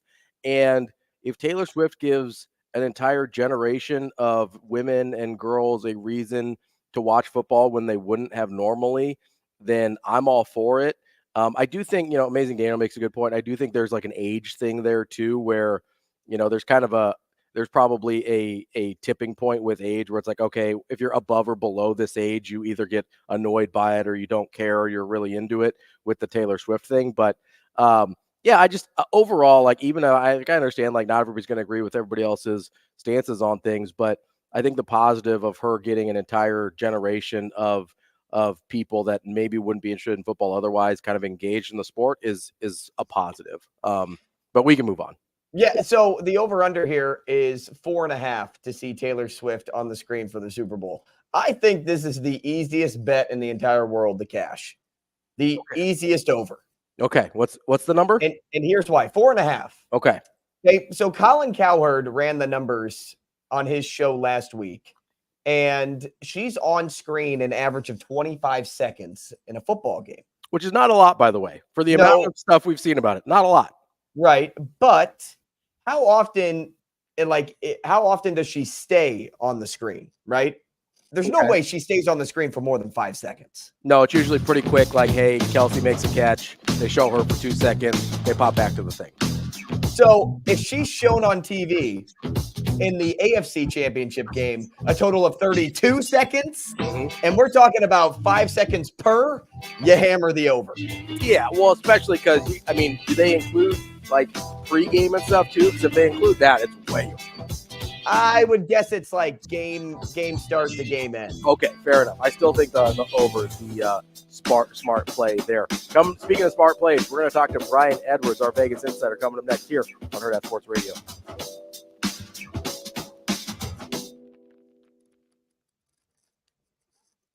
We'll be right back in 4 minutes.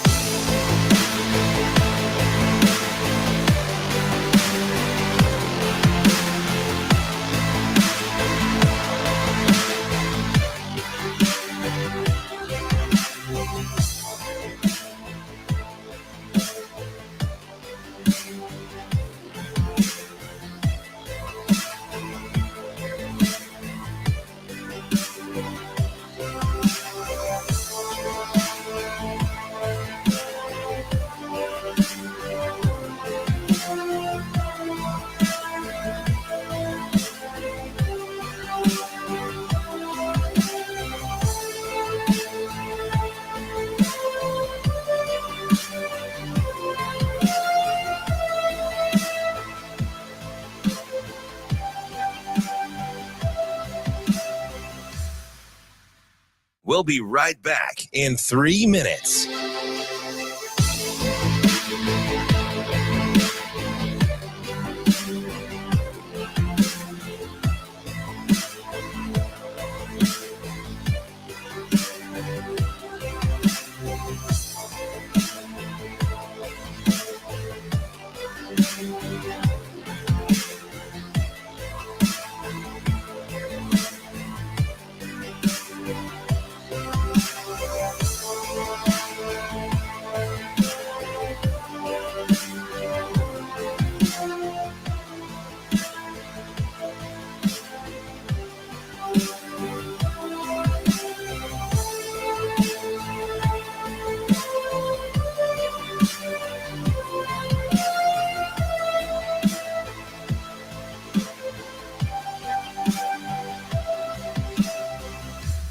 We'll be right back in 2 minutes.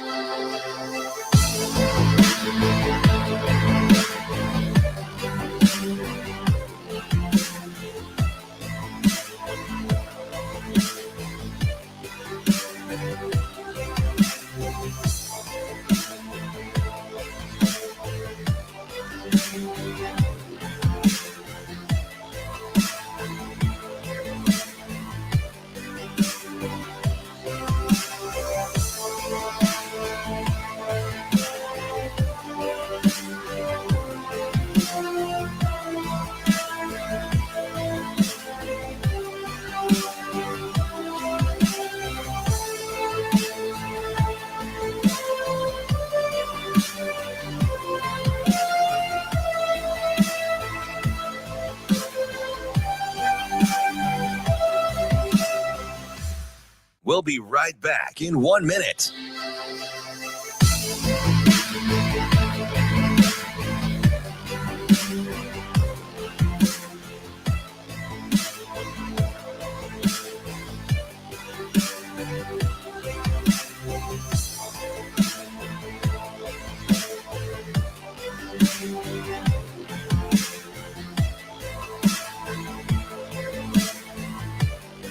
We'll be right back in 30 seconds.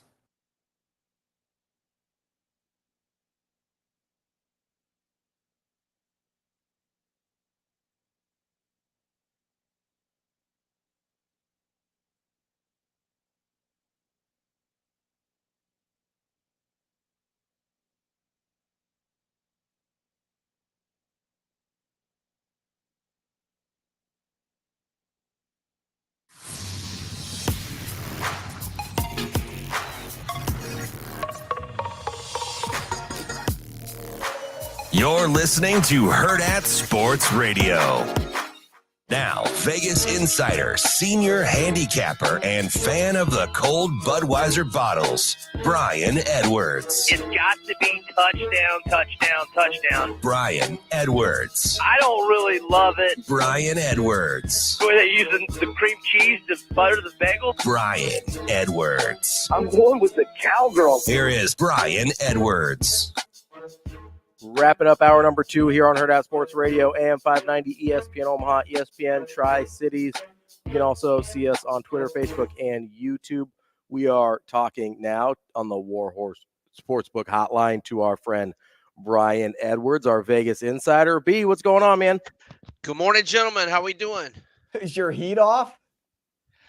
Man, it's cold around here, guys. It's been nice around here. We've been in like the 50s all week. We've got, people are wearing shorts out here, B. Oh man, it's I think the low was 44 last night. Oh, wow. I think the low here was like 36. You guys are struggling down there. We are. Now, I will say it's been getting in the 60s in the afternoon. In fact, I went for a little walk on the beach yesterday afternoon. So it was windy. I had my fleece on, but I did have shorts on. Okay. Oh, poor you. Went on a little Poor walk you. on the beach and it was a little chilly. Okay. Yeah. Let's move on. I'm tired of this conversation. I hope you fell in the water. B, I know that this is obviously a big week for professional bettors as yourself and handicappers, and it's probably, it's the biggest betting week of the year, right? Yeah, I mean, I think, well, I kind of, yeah, I mean, it's the biggest one game event. Volume, right? Yeah, I'm a big March Madness guy, so Sure. that's debatable, but certainly it's one of the top ones for sure. Let's not beat around the bush. I know you've got a play on the line and a winner here. What is your play? It's the 49ers are -2 in terms of being a favorite. What's your play on the winner on that line on the game? Yeah, so I'm on the Chiefs and nothing real, How dare you? How dare you? Right. Yeah, nothing real complicated here. I just think they have the better quarterback and nothing against Purdy. And I think they have the better head coach. Nothing against Kyle Shanahan other than not running the ball enough in the second half of the only Super Bowl I've ever been to personally.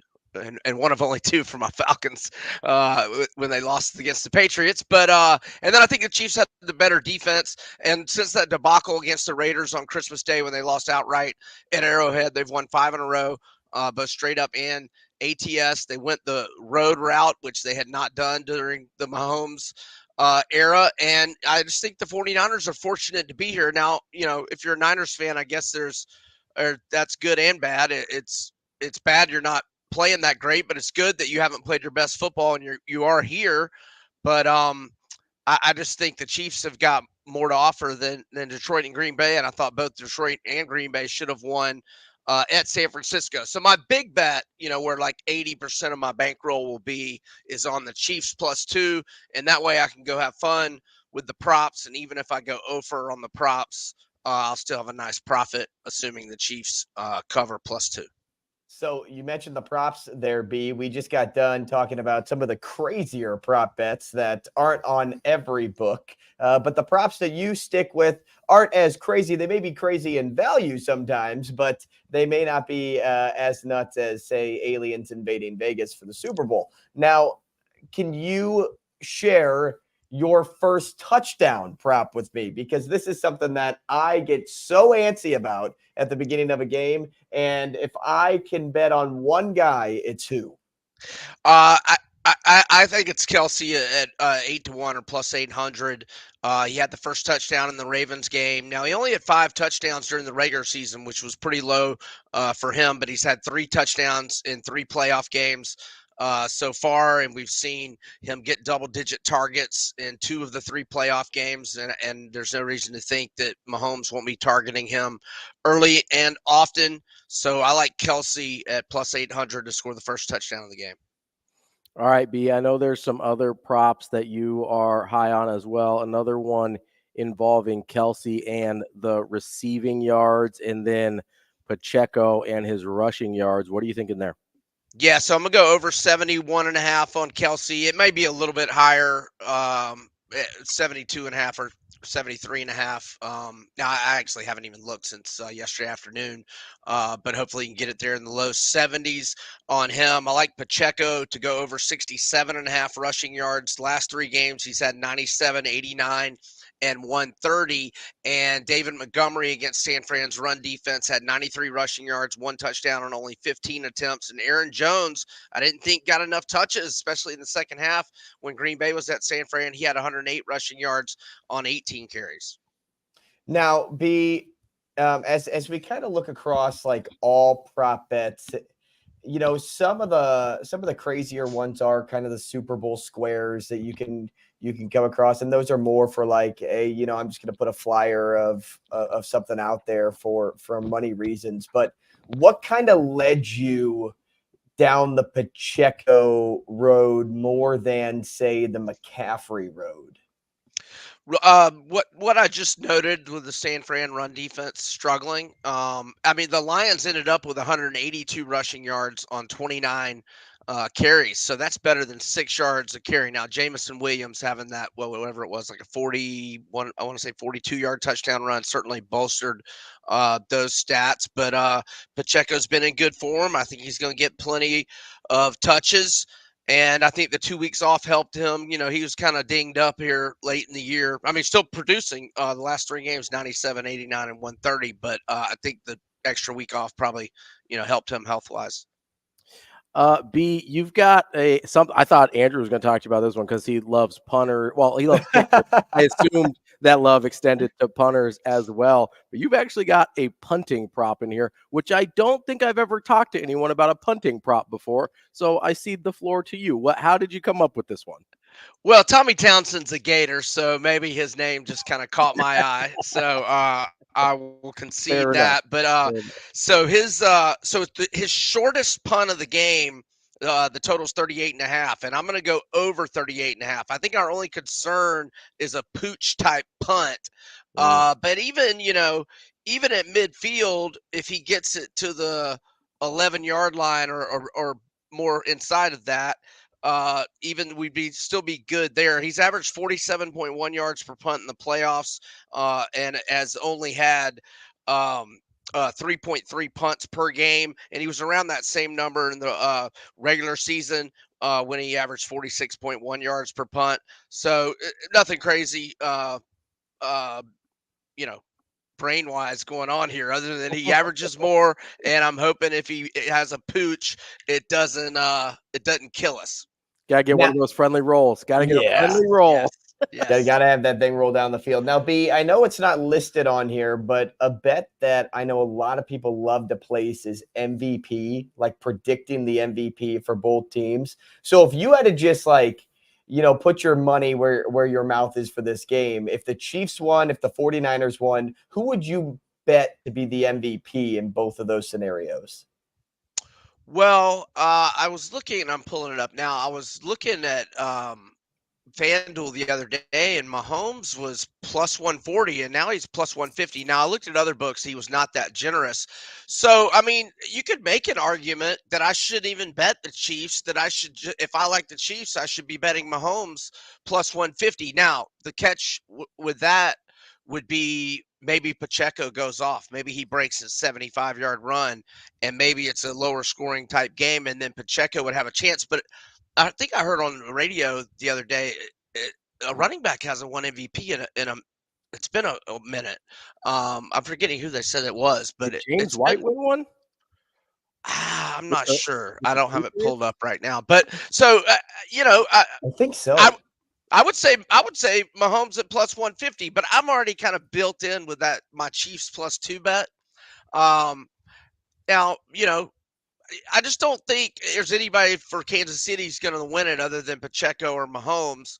And now with San Fran, maybe McCaffrey could do it, but he's only plus 450. I can't see a Kelsey or a receiver winning it.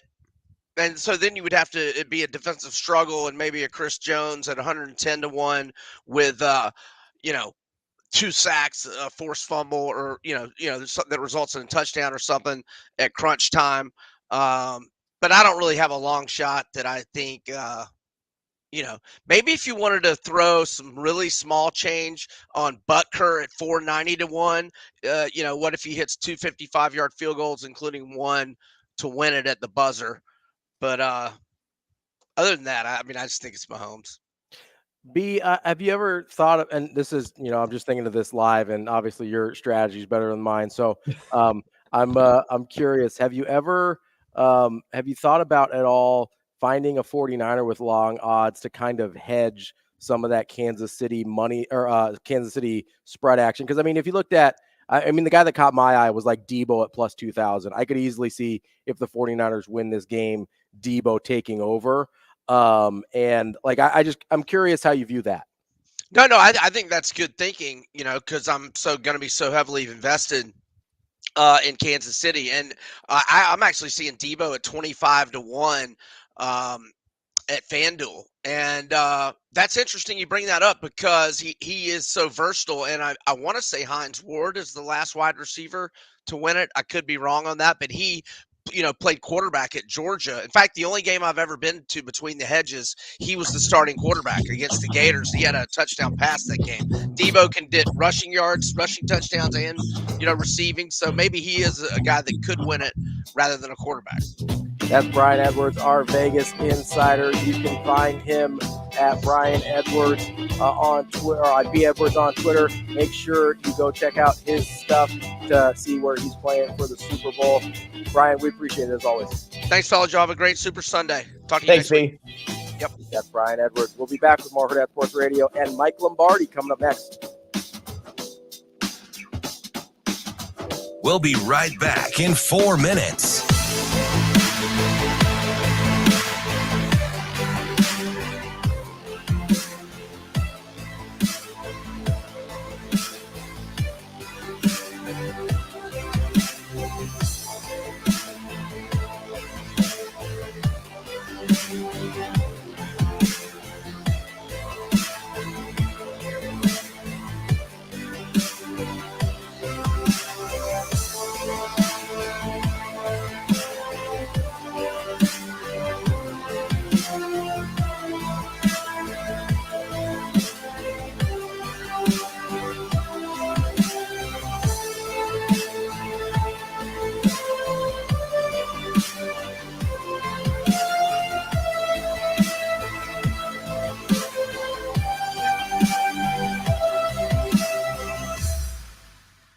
We'll be right back in 3 minutes.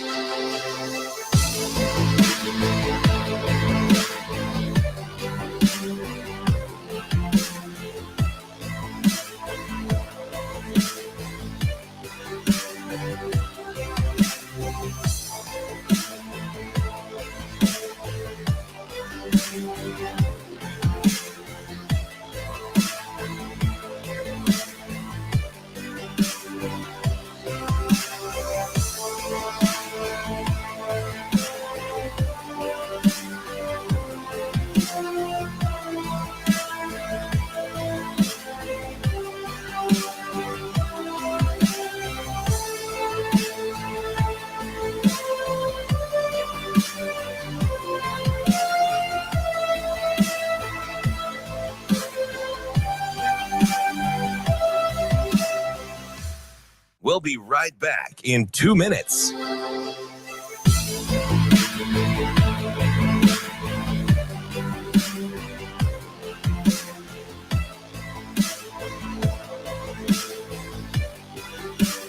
Yo, Rogers.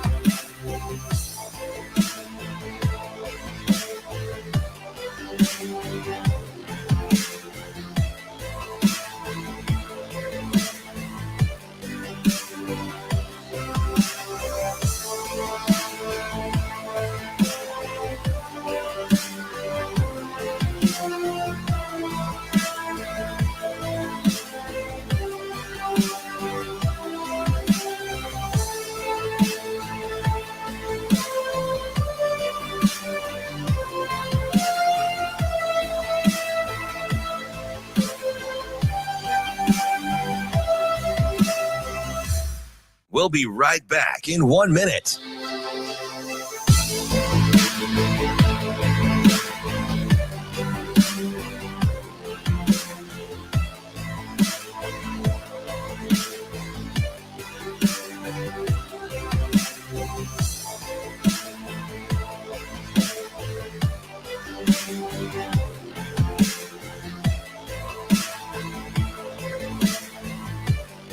We'll be right back in 30 seconds.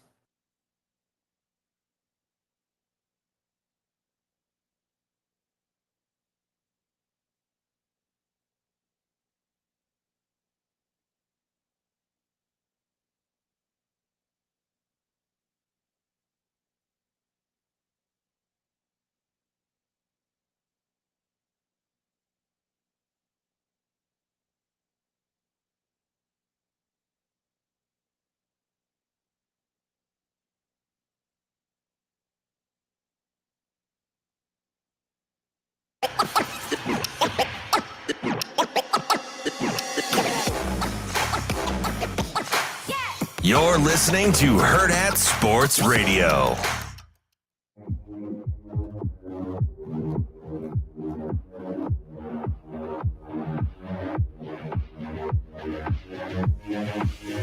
Welcome to Hurrdat Sports Radio. Kicking off hour number 3 here on Hurrdat Sports Radio, AM 590, ESPN Omaha, ESPN Tri-Cities, and KFOR in Lincoln. Have to remind you that when you're driving, hands on the wheel, eyes and focus straight ahead. The driver has one job, that is to drive. This message from the NDOT Highway Safety Office. We are giving a call to Mike Lombardi right now to get a hold of him. He is a 30-plus year NFL exec. He currently hosts the GM Shuffle Pod, as well as he does a daily newsletter called The Daily Coach. Kind of mixes sports leadership and into your daily life. So really cool stuff there from Mike Lombardi. We will be talking to him in just a minute. We've got a prediction from Ken, 27-17. The 49ers win. I like that prediction, Ken. Purdy MVP. Let's see if we can make that happen. We'll ask Mike Lombardi now from the GM Shuffle Pod and longtime NFL exec what his thoughts are. Mike, thanks for joining us this morning. Oh, thank you. Appreciate you having me. Absolutely. We appreciate you joining us. Let's just jump right into it. One of the things that I have been so interested in with this Super Bowl matchup, and I think this is right up your alley, is the construction of the two rosters, right? Because you've got kind of the, hey, get a cheap quarterback and put guys around him with San Francisco. And then you've got the, hey, make sure you've got the guy at quarterback and figure out the rest later with Kansas City. Long term, I know we'll get to Sunday in just a minute, but long term, which of these two franchises do you like better in terms of their ability to return to this game based on how their rosters are constructed? Well, I mean, that's a really good question. I think to me, the reality of it is, and I've got my feedback in my ear. I'm sorry, I can't. 1 second here.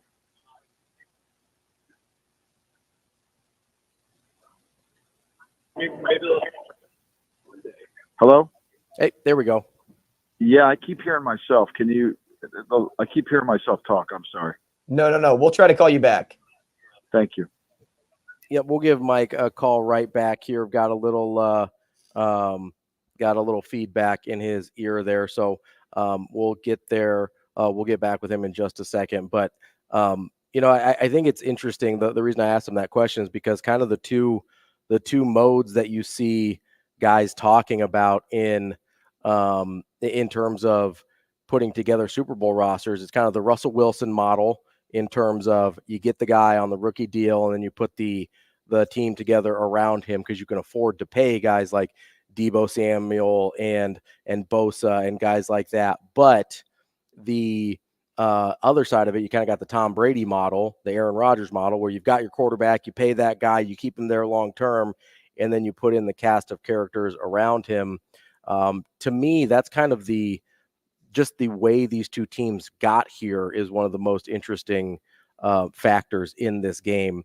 as we try and get back with Mike Lombardi here. Hopefully we can get a better connection. But I don't know. I guess, Andrew, how much do you think about that? Because it's something I've been thinking a weird amount about. It's been Roman Empiring my brain. Yeah. I don't know if I'm thinking about it as much as you are. But I do think it's interesting. Now, here's where I kind of like land with a lot of these things, because as I kind of assess both of these rosters, I think, well, if any team is building for that Super Bowl, it's the 49ers. I mean, they went out and got every piece in the book to try to form a solid offensive roster. And the thing, what were they missing, right? They were missing a running back for a long time, at least one like a McCaffrey, and they got that, and that kind of like filled the big void in that offense, and with Purdy being serviceable. But then defensively, they add another piece like Chase Young in mid-season, and just look what that does. It works wonders for that team. So they've actually like built for this moment, whereas the Chiefs are kind of like, no, we know we're good enough for this moment because we have Patrick Mahomes, and our defense has stepped up to the plate. So it is a night and day difference between both organizations. Yeah, and it'll be interesting to see. Cam, do we have Mike back here? Yeah, I'm back. Oh, great. How's that? Is that better, Mike? That's a lot better. Thank you. Yeah. Awesome. Okay. Awesome. Perfect. So kind of going back to the question I asked you there, in terms of roster construction, in terms of going the cheap quarterback route, like the 49ers, or the established guy and figuring it out around a high-paid quarterback like Mahomes, kind of where do you see these two teams in terms of who has the best opportunity roster-wise to get back to this point? Well, they both do. I mean, whenever you have – and look, Purdy's an elite quarterback too. You don't average almost 10 yards a throw on an attempt without being an elite quarterback. And both teams do a really good job of understanding the cap. Both teams put priorities on certain positions. They don't overspend. So I think, to me, I think the reality of the situation is both are going to be in really good shape. And when that happens, they're going to have to re-sign Purdy to a contract. They'll have to give up some of their other luxury items within the team. But look, when you're in a good team, it really comes down to being able to find players at economic value and not overspend. And I think that's what the Chiefs will continue to do. And I think that's what the 49ers will do. Mike, reflecting on your own experiences, what do you think sets apart teams that consistently perform well in the playoffs from those that struggle to reach that level of success? The ones that can convert the 3rd and 2s, the ones that convert the 3rd and shorts, the ones that can have balance with their team, the one that can play right-handed and left-handed. To me, the winning in playoff games is about making critical plays at critical times. I mean, the Chiefs beat Buffalo in Buffalo. They had the ball for 22 minutes. They scored 27 points. They were very, very judicious in terms of how they maximized the time with the football. And their defense was able to create negative plays in the fourth quarter. They stopped the fake field goal, the fake punt, and they got them out of 3 and out on one series. And those two drives won the game for the Chiefs. Even though the kid Bass missed the field goal, those two other drives are what kept them in position to win that game. So I think a lot of it is just that ability to make the critical plays. But those possession down plays, right? The Chiefs only had 6 third downs in the Buffalo game. They were 1 for 6. So that told you they were moving the football on 2 downs. That's incredible. But most of the time it comes down to simply being able to convert those 3rd and shorts that you need to keep the football. We're talking with Michael Lombardi, former NFL executive and host of the GM Shuffle Pod. Mike, you mentioned something in that first answer about Brock Purdy in terms of his status as a quarterback. I know that's been something that a lot of people have had discussions on over the course of the season in terms of how good actually is he. As somebody who did this for a living for a long time, how do you reach the conclusion that you said that Brock Purdy is an elite quarterback in his own right? I watch the games. Nobody else does. I mean, I've done. I mean, I look at him. I mean, he's great yards after the catch. Why are the 49ers great yards after the catch? Because he's so damn accurate with the football. He throws the ball with great rhythm. He's got great timing. He throws the ball inside. He can throw it outside. He reads the coverages. He processes. One of the things we lose sight of with quarterbacks is the fact that they have to be quick-minded and quick-footed. right? He is both. He's quick-minded and he's quick-footed. People want to dismiss his athleticism, which is hogwash, because at the end of the day, last week on that long run, he got the ball down to the goal line, the 5-yard line. He's running away from Brian Branch, a second-round pick out of Alabama, and Branch can't get him on the ground. Listen to Spagnuolo talk about it. Look, the reason that nobody wants to give him credit is the people that are killing him have no idea what they're talking about when it comes to quarterbacking play. This is truly the case of some people are so far out of the race, they actually think they're in the lead. Mike, I want to stay with Brock Purdy here because obviously he was Mr. Irrelevant and everybody passed over him. And I'm curious because you've been in so many different roles with many organizations. What was your biggest draft hit that you were a part of and draft miss over the course of your time as an NFL exec?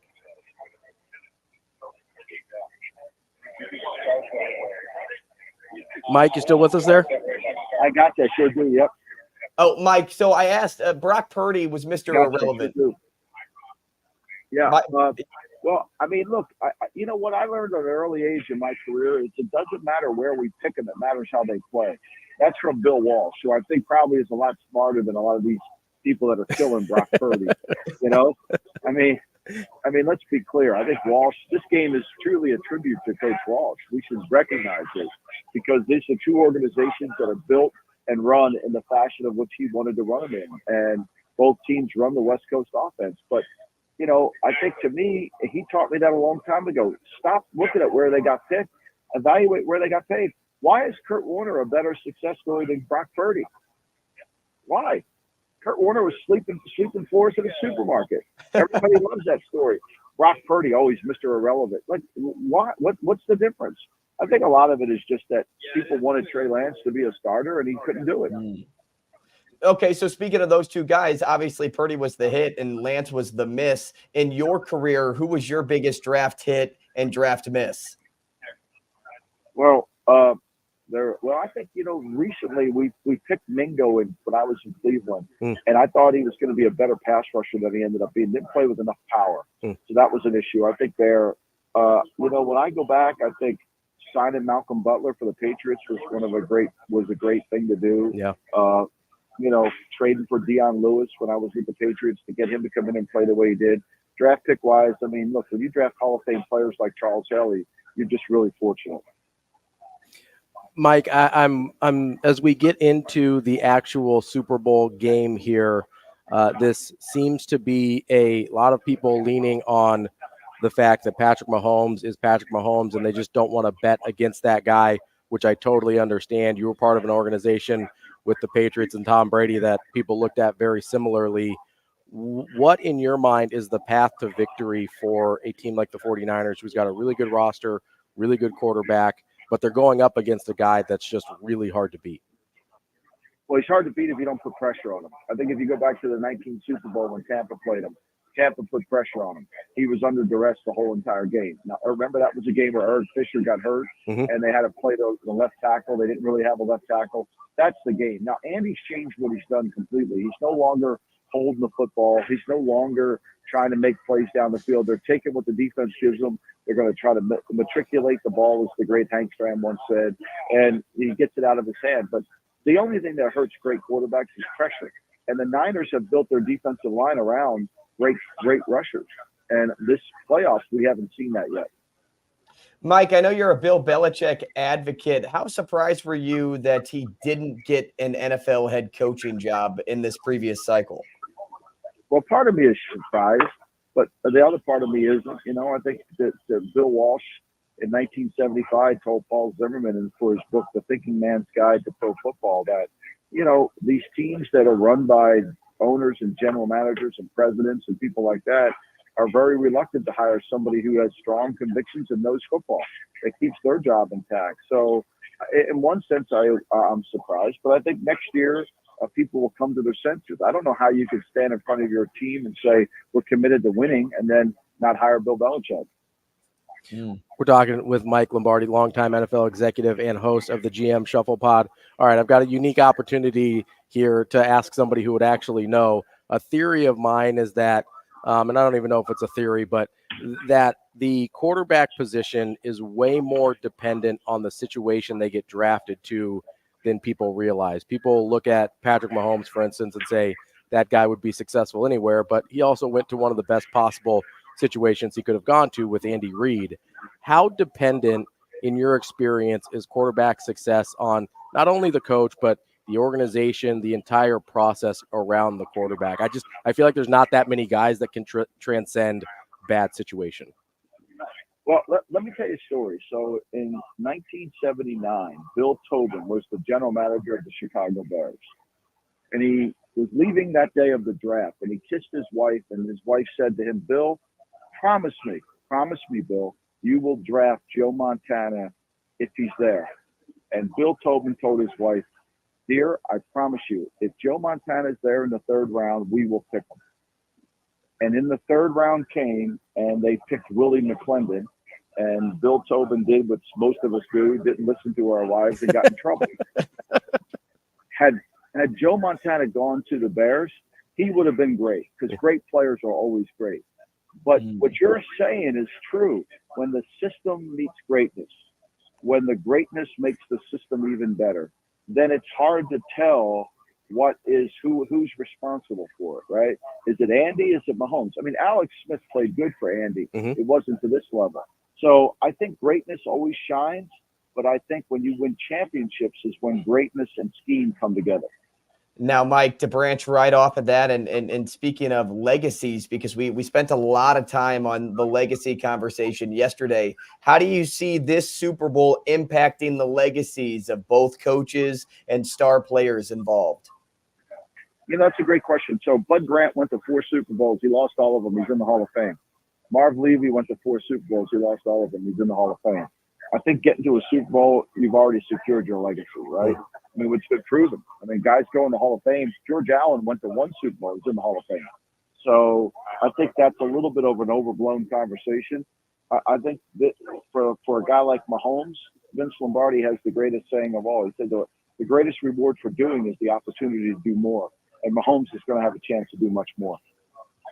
Mike, I want to branch off a little bit from the Super Bowl here and ask you more of roster and franchise building conversation with the Chicago Bears. You mentioned them in your anecdote about Joe Montana.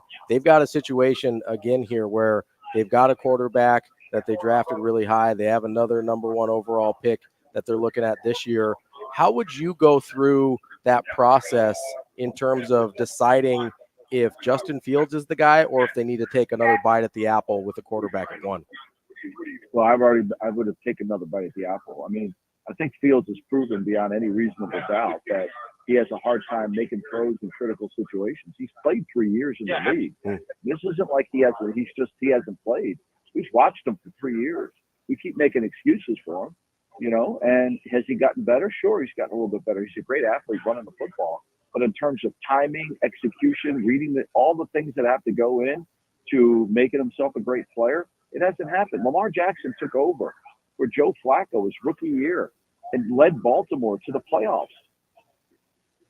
C.J. Stroud starts as a rookie and led the Texans to the playoffs. Like, everybody keeps saying, be patient, be patient. Why? Great players show up. Great. You don't have to make an excuse for them. You didn't need an excuse for Lamar Jackson. You didn't need an excuse for C.J. Stroud. They just played really well. But we keep making excuses for Justin Fields. It's really not a complicated conversation. They said, well, we got to get a better wide receiver around them. Okay, great. So they get DJ Moore. Wonderful. That's a great trade. I think they did a wonderful job on that. In 2 years ago, Fields averaged 7.1 yards per attempt without Moore. Last year with Moore, he averaged 6.9. Now, Mike, can any blame be put on the coaching staff there and not utilizing him properly?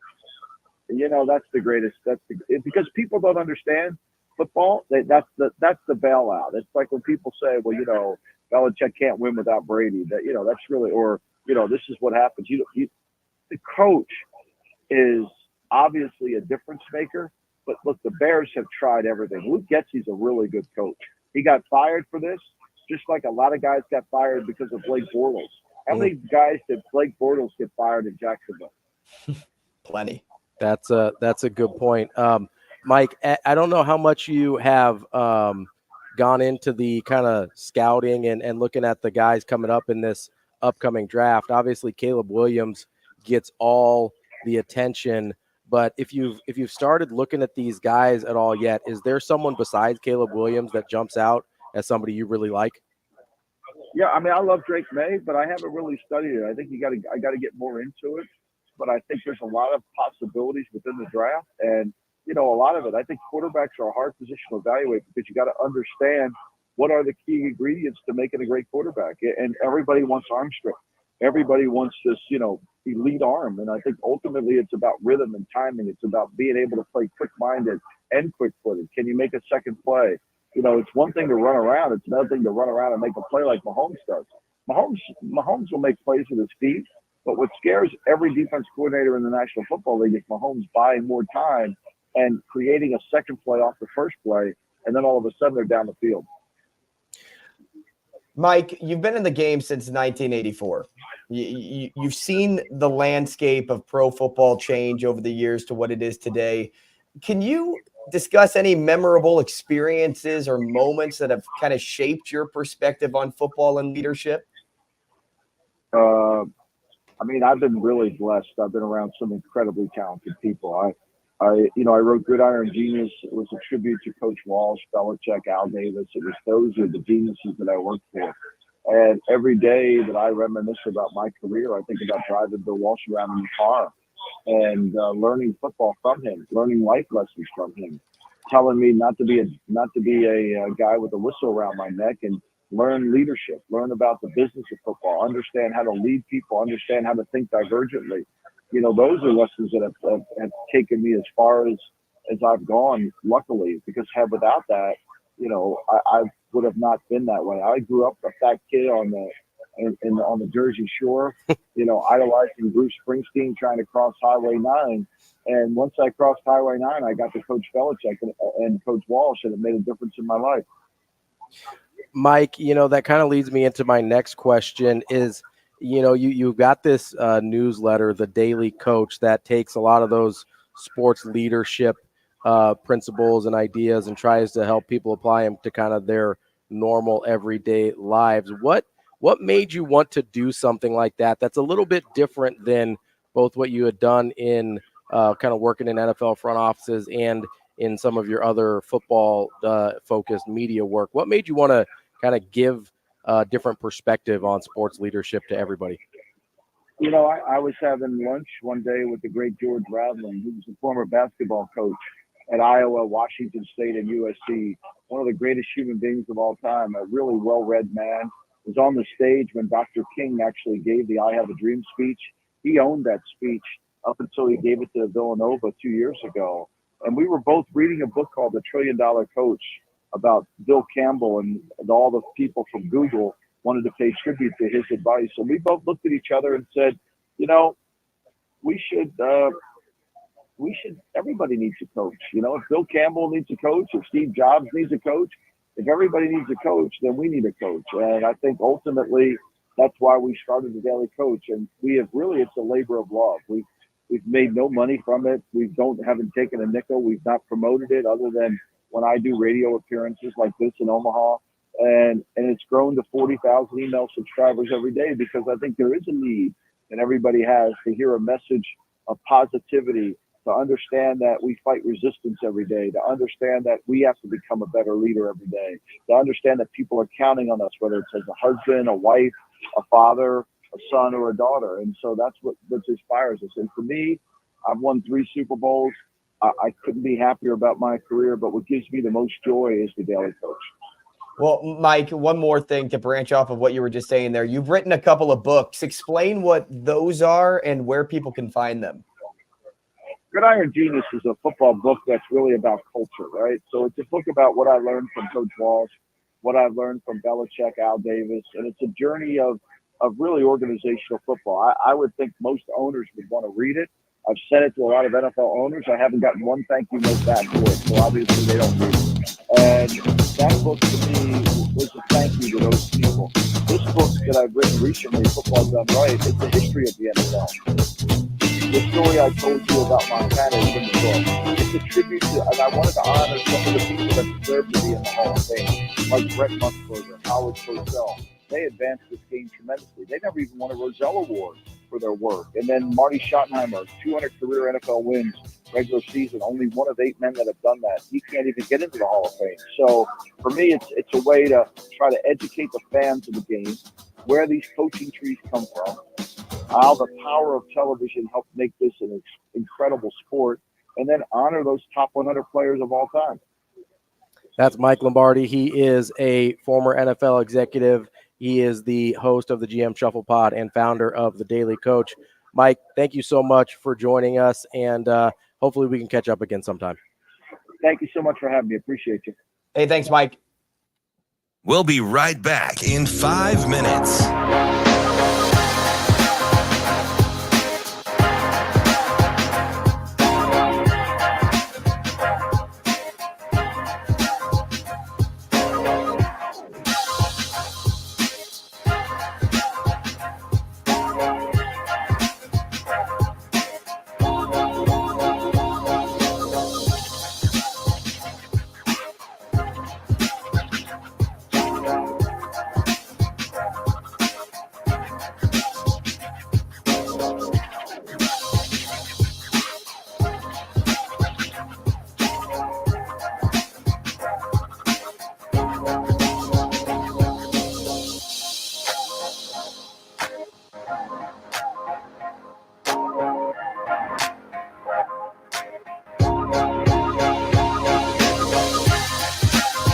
We'll be right back in 4 minutes.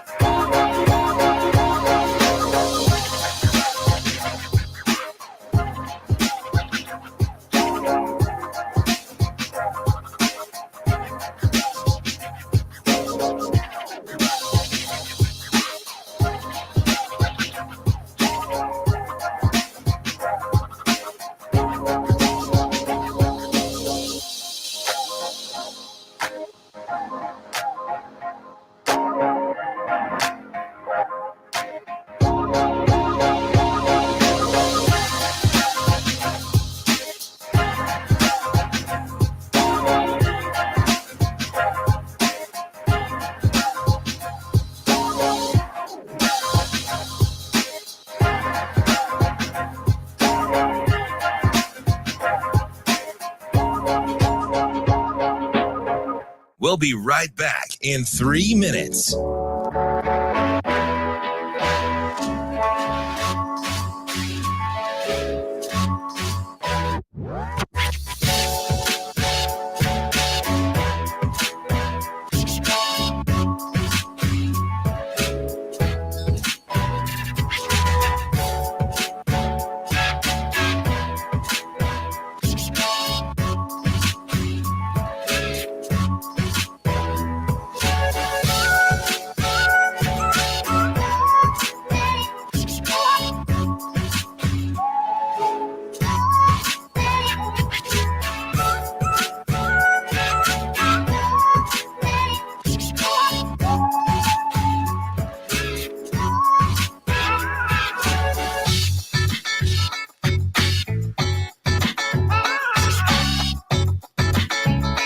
We'll be right back in 2 minutes.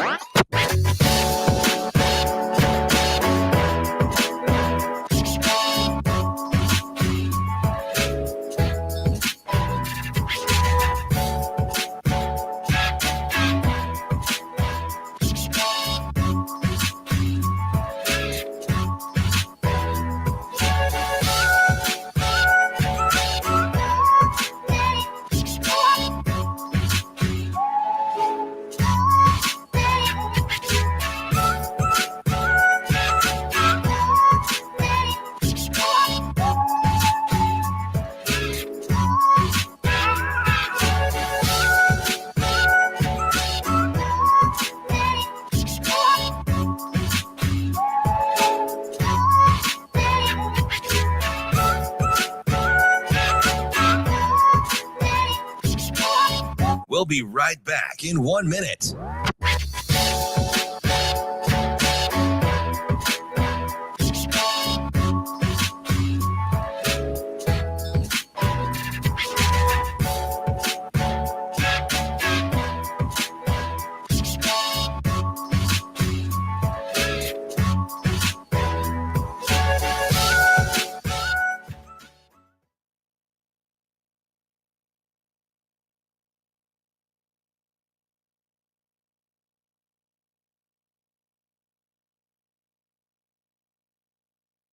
You're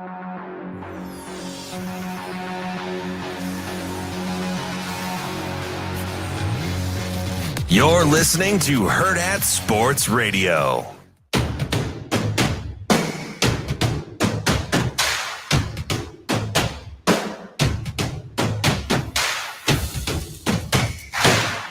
Welcome back to Hurrdat Sports Radio here on AM 590 ESPN Omaha, ESPN Tri-Cities, and KFOR in Lincoln.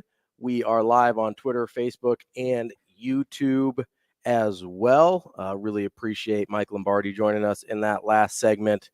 Glad we were able to work through some technical issues on the phone there to get him for most of that first segment of the 9 o'clock hour. If you missed it, make sure you go back and listen to the podcast. Some really good stuff there from the former NFL exec for about 30 plus years. Really a ton of experience there. It is now time, though. We've kind of put Mike Lombardi on the hot seat there. It's time for us to sit on that Hurrdat hot seat now.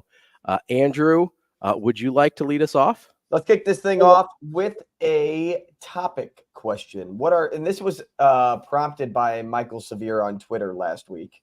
What are 3 topics you can talk about for 30 minutes with zero prep? Ooh, okay. So this is a good one. This is as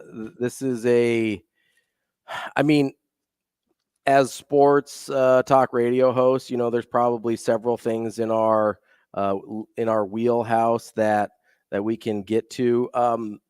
Nebraska football is an easy one. I'm going to take that off the table. Creighton basketball is an easy one. I'm going to take that off the table. So I'm going to go non-stuff that we cover every day. Because that's a little too easy for us, right? Okay. I could talk about 90s baseball, late 90s baseball specifically for a half hour, no questions asked, specifically the steroid era and the use of steroids in baseball. I could go an easy 30 minutes on late 90s steroid use in baseball. Specifically the Yankees winning World Series, right? No, we don't need to talk about that. No, that's the late 90s though, right? No, don't need to talk about that. I'm thinking like Sammy Sosa, Mark McGwire, Barry Bonds, like late 90s, early 2000s baseball, steroids placed in baseball in that era. Like 30 minutes may not be able to contain all my thoughts. All right, that's one for you. One for me, obvious, it's sports betting. Sure. I could have got sports betting nonstop all day long. I could tell you what lines are, what the spread is for certain games. I could go from the explanation process to parlays to all that jazz. That's my wheelhouse. That's my forte. Sports betting would be it for me.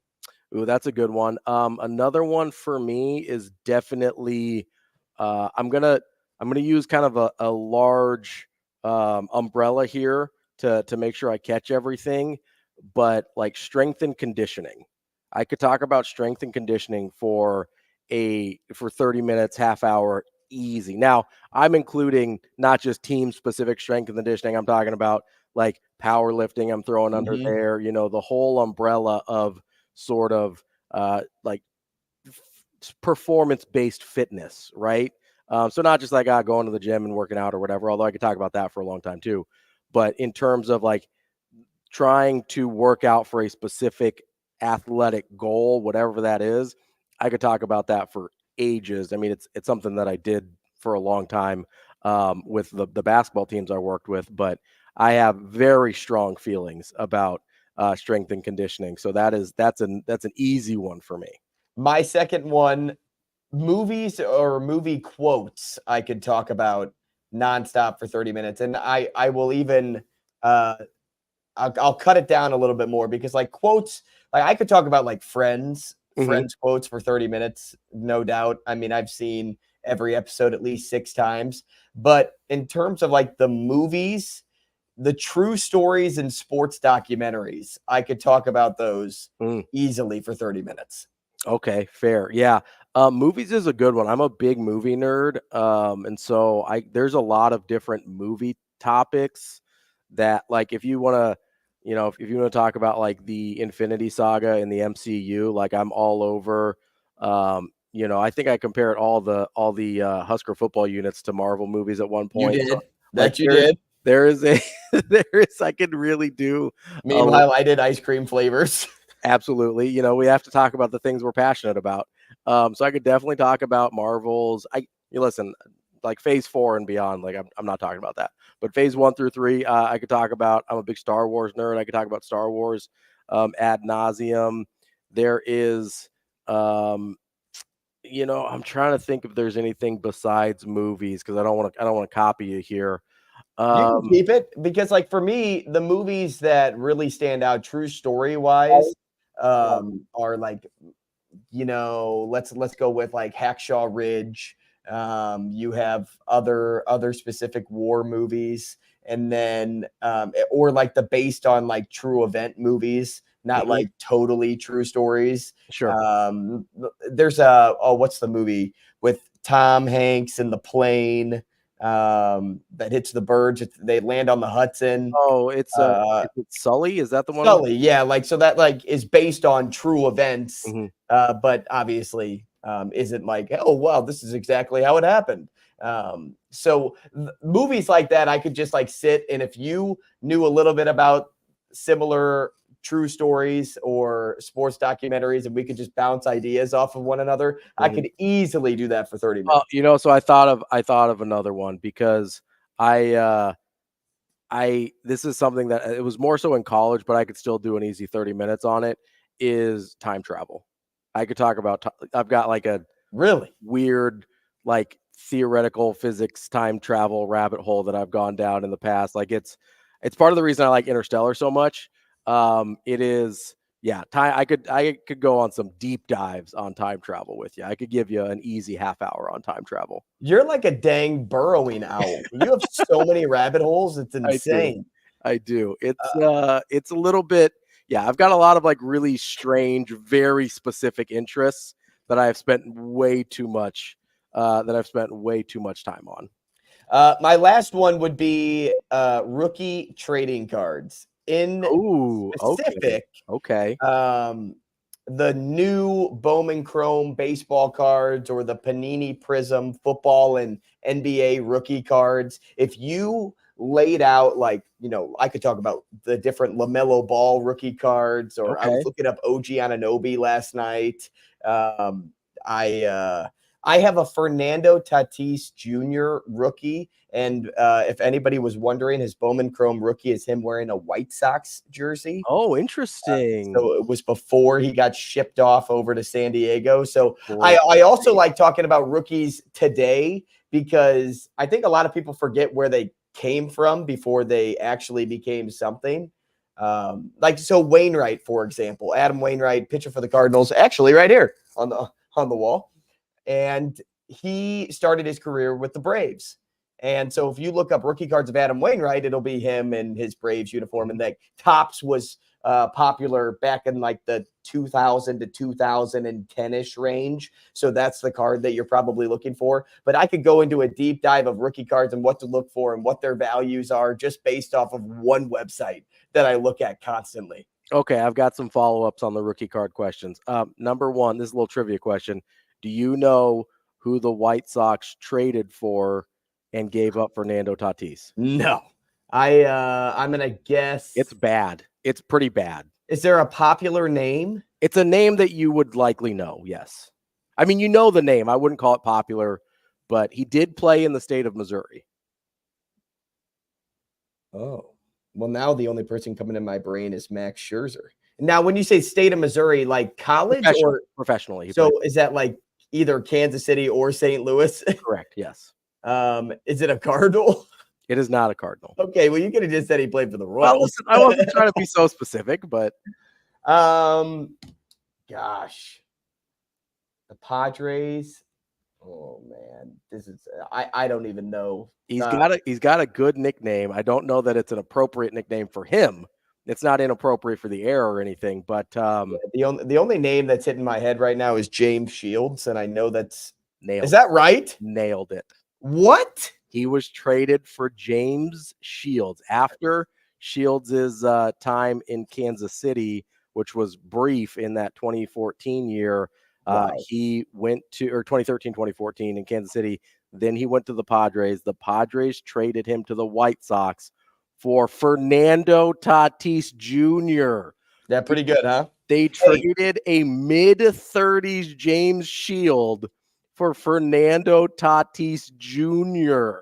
Ravi, if I can add one more, you remember when Lombardi said there was a story about, hey, I told my wife, or my wife told me to draft Joe Montana Yep. to the Bears. Well, Fernando Tatis is a legend in a Cardinals uniform. Yep. He told the Cardinals to draft his kid. Oh, They said they would, and then did they not. didn't draft him. Fernando Tatis, only player in Major League history with 2 grand slams in the same inning. Against the same pitcher. A little, how does the pitcher stay in the inning that long? I don't know, but I know it was against like Ho Park or Chin Ho Park. Chan-Ho Park? Yeah, that one. Yeah, for the Dodgers, I believe, at the time. Yep. Coming up next, we got more Hurrdat Hot Seat here on Hurrdat Sports Radio.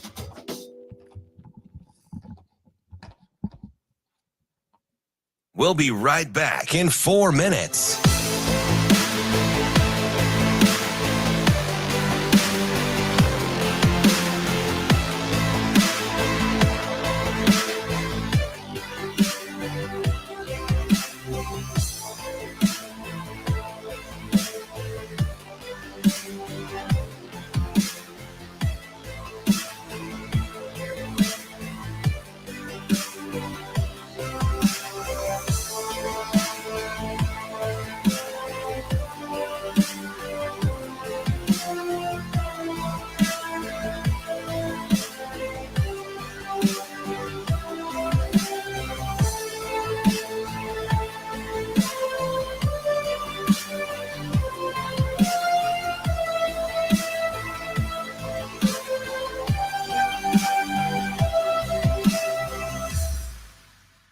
We'll be right back in 3 minutes.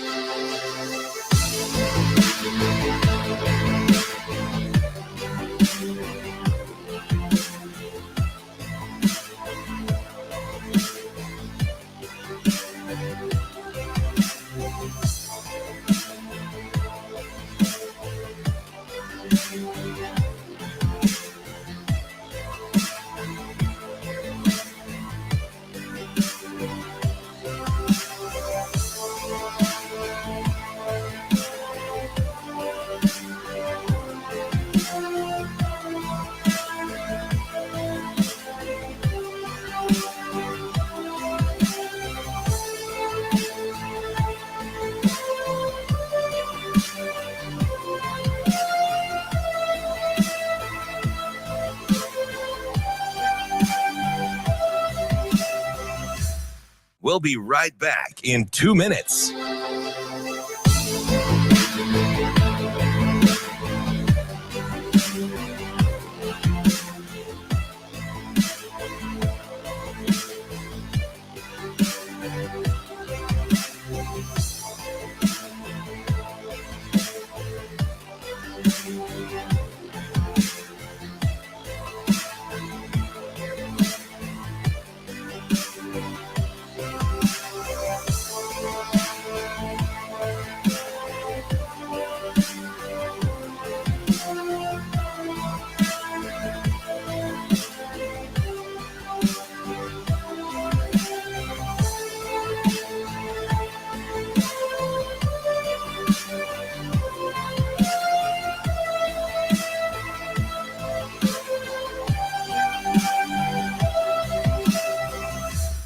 We'll be right back in 1 minute.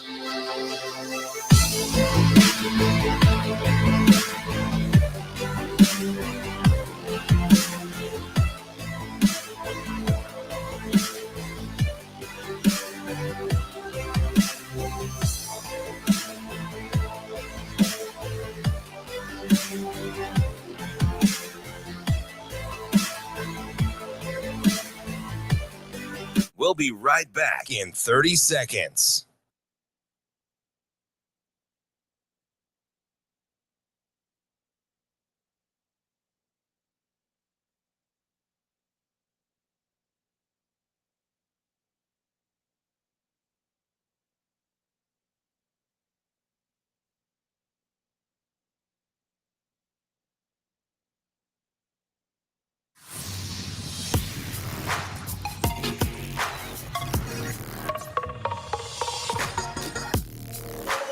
You're listening to Hurrdat Sports Radio.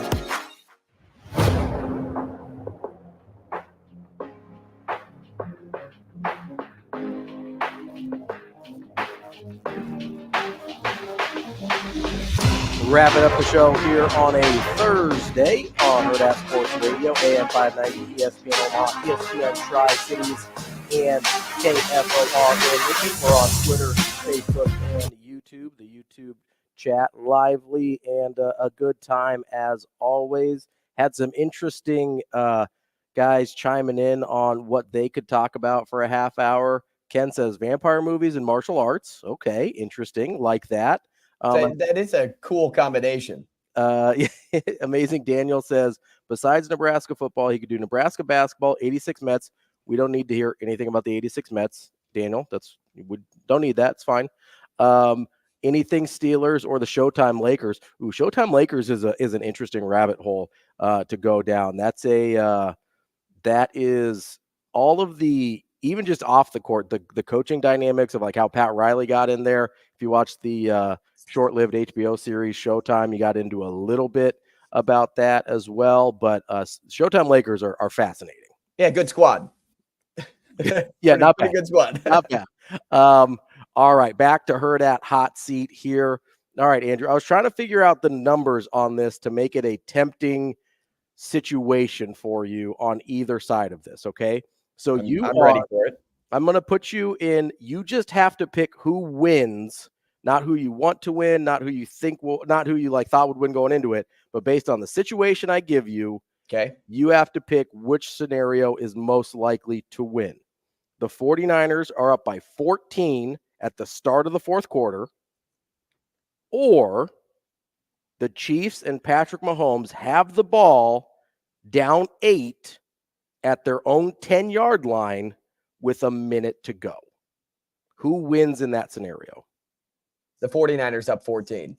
Okay, how much time would Mahomes need for you to change that answer? Or how small would the 49ers lead have to be for it to be a harder answer for you? Could you answer? Yeah, I think I need to lower the point total for the 49ers to make that a little bit more difficult. So 10? Is it 10? Or is it 10's more interesting. Do the Chiefs have the ball? Chiefs have the ball on their own 10-yard line, down 8. So you have to get the 2-point conversion. Right. No, I meant like in the scenario with 10 points. Who's got the football? I hadn't thought of that. Let's say if it's down 10, the 49ers have the ball. If it's down 14, the Chiefs have the ball. I still feel confident in the 49ers if they have the ball. If you were to tell me the Chiefs have the ball in both scenarios and the Chiefs are down 10, I would rather have the full fourth quarter down 10 with Patrick Mahomes than I would the 8 points with a minute to go. And now, look, I know Mahomes has done it before. I know he's led plenty of 2-minute drives down the field.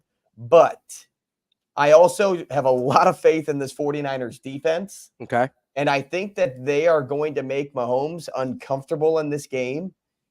And with that amount of pressure, it'll be difficult for him to make that final drive. So give me the buffer room, give me the points. I would take Mahomes down 10 in the fourth quarter versus the 8 minutes or the 8 points with 1 minute to go. What if I gave you the full 2 minute, like a 2 minute? If you gave me the 2 minutes, I would let Mahomes take it down the field in 2 minutes. You let Mahomes cook it with because I don't even think he needs timeouts. Yeah, that's the thing is if it's 1 minute, it probably kind of depends a little bit on the timeout situation because he's probably working middle of the field, things like that. If it's 2 minutes, you don't need timeouts. Right.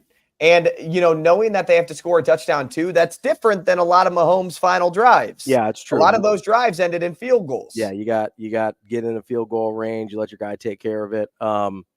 Okay, I was trying to find I think I was close. I was probably a little off. I was probably a little high on points, a little light on time. But I was trying to find the scenario that would make it tempting because Patrick Mahomes scares the ever-loving GCs out of you, everything out of me.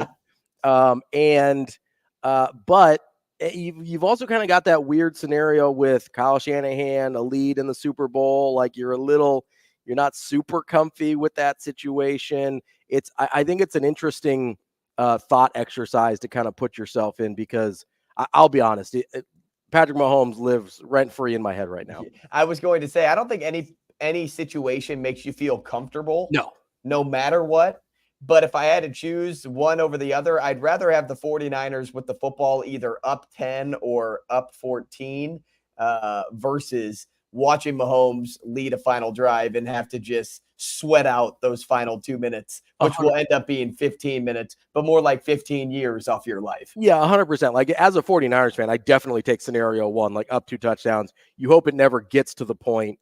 Like, if you're the 49ers, the thing that you are trying to do most in this game is, I think, get off to a fast start so that it kind of forces Mahomes and the Chiefs' hands a little bit to not be able to lean on Pacheco as much. They kind of feel like they have to get the passing game going a little bit faster, and that way you make them a little bit more one-dimensional. And B, you do not want this a one-possession game with Patrick Mahomes with the ball in his hand. Like, that is the two things that I'm trying to avoid here, is a slow start like they had in the first 2 games and letting Mahomes have the ball in a one-possession game as the clock is winding down. Those are the things that are giving me nightmares this last couple of weeks, and that's all I want to avoid. Just let's avoid those things. It's all right, man. All I need to do is bet on the Chiefs and bet on Mahomes to throw 3 touchdowns, and it won't happen.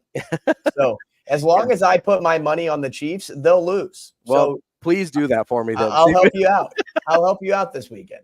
I actually thought my idea with B. Edwards was kind of good to, like, hedge if you bet Chiefs, to kind of hedge it with an MVP from the 49ers. Yeah.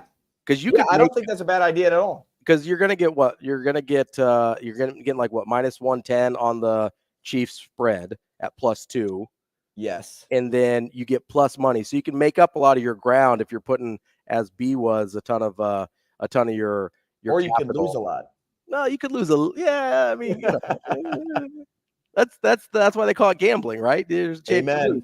Amen. I believe you are up next. So, we were talking about the NBA and Showtime Lakers, so this had me thinking of this question. I saw a sports card that surfaced the other day. It was a signed MJ, LeBron, and Kobe sports card. It was one card, but all 3 of them parallel to one another with their signatures on the card.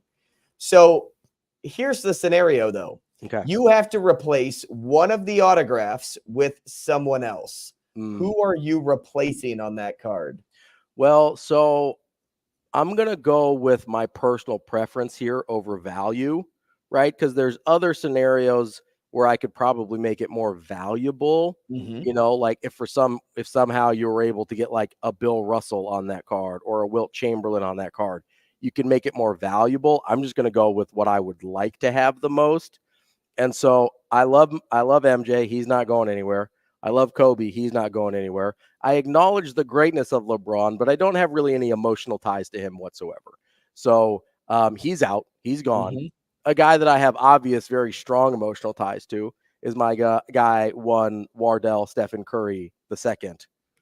We're putting him in for LeBron. Again, not for value, for my own personal preference. Where are you going? Man, you jumped to that so quick. You need a little more time to think about it. Well, so it's funny because I was a huge Curry fan until everybody became a Curry fan. And so then I'm like, I'm not rooting for Steph Curry anymore. I love Steph Curry, but I'm not going to be like, oh, I'm repping his t-shirt jersey. Yeah. If I had to replace one, and I'm thinking about this for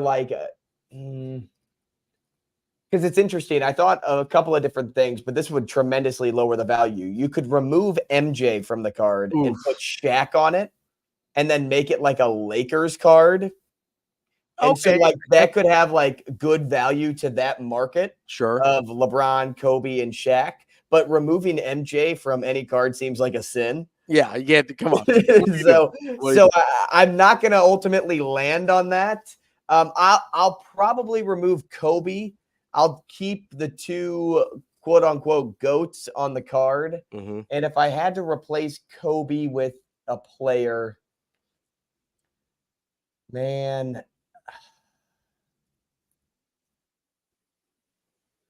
because maybe Larry Bird. Oh, I am a big Larry Bird guy. I love Larry Bird.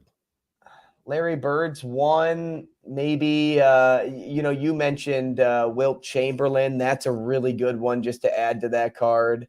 But how much more value does Wilt give you than Kobe? Yeah, that's fair. I don't know, probably a little bit because he's not with us anymore, although Kobe's not either, obviously. But Wilt, I feel like, is more rare because he's just older. Like, I feel Sure. like there's probably more Kobe autographs out there in circulation. Yeah, I would probably just go Larry Bird. I think that's a close second. Yeah. But I don't think it's a bad idea to make the card an all Lakers card and then try to sell it to a Lakers fan. That's an interesting one. I hadn't thought of it as as an all Lakers card. I know, obviously, I just don't ever think of LeBron as like a Laker guy, right? Like he plays there, but Right. he's not like a Laker. Like Kobe's a Laker, right? Like Magic is a Laker. I don't really think of LeBron as like, that's a Laker guy right there. You know what I mean? Like, I know what you're saying. You know? LeBron is a Cav, right? To everybody, LeBron's a Cav. I don't care if anybody wants to say Miami, like you can, whatever, but LeBron's a Cav. Yeah, I mean, I kind of either a Cav or like a mercenary is how I view LeBron. Yeah, but like, Curry is a close second to who I would put on a card. I wanted to ask you this when you were talking about the cards earlier, and I forgot to, because you mentioned the Fernando Tatis card. Do you have another? Is that your best card, or do you have another one that's like, oh, this is like my crown jewel? It's not my best card for one. Is it your favorite? Do you have? It's one of my favorites because it's a rare card. Mm-hmm. Thinking back right now at all the rookie cards that I have a Paul Goldschmidt rookie PSA 10. Okay. So that is like the best of the best grades. I have a Yadier Molina PSA 9. Okay. What would be my rarest card? I've got a Michael Jordan rookie. It's not like the super not a Fleer, right? No, it's not the super valuable one. It's right. It's like, I think it's a Tops. I think it's okay. a good one, but it's not like the one.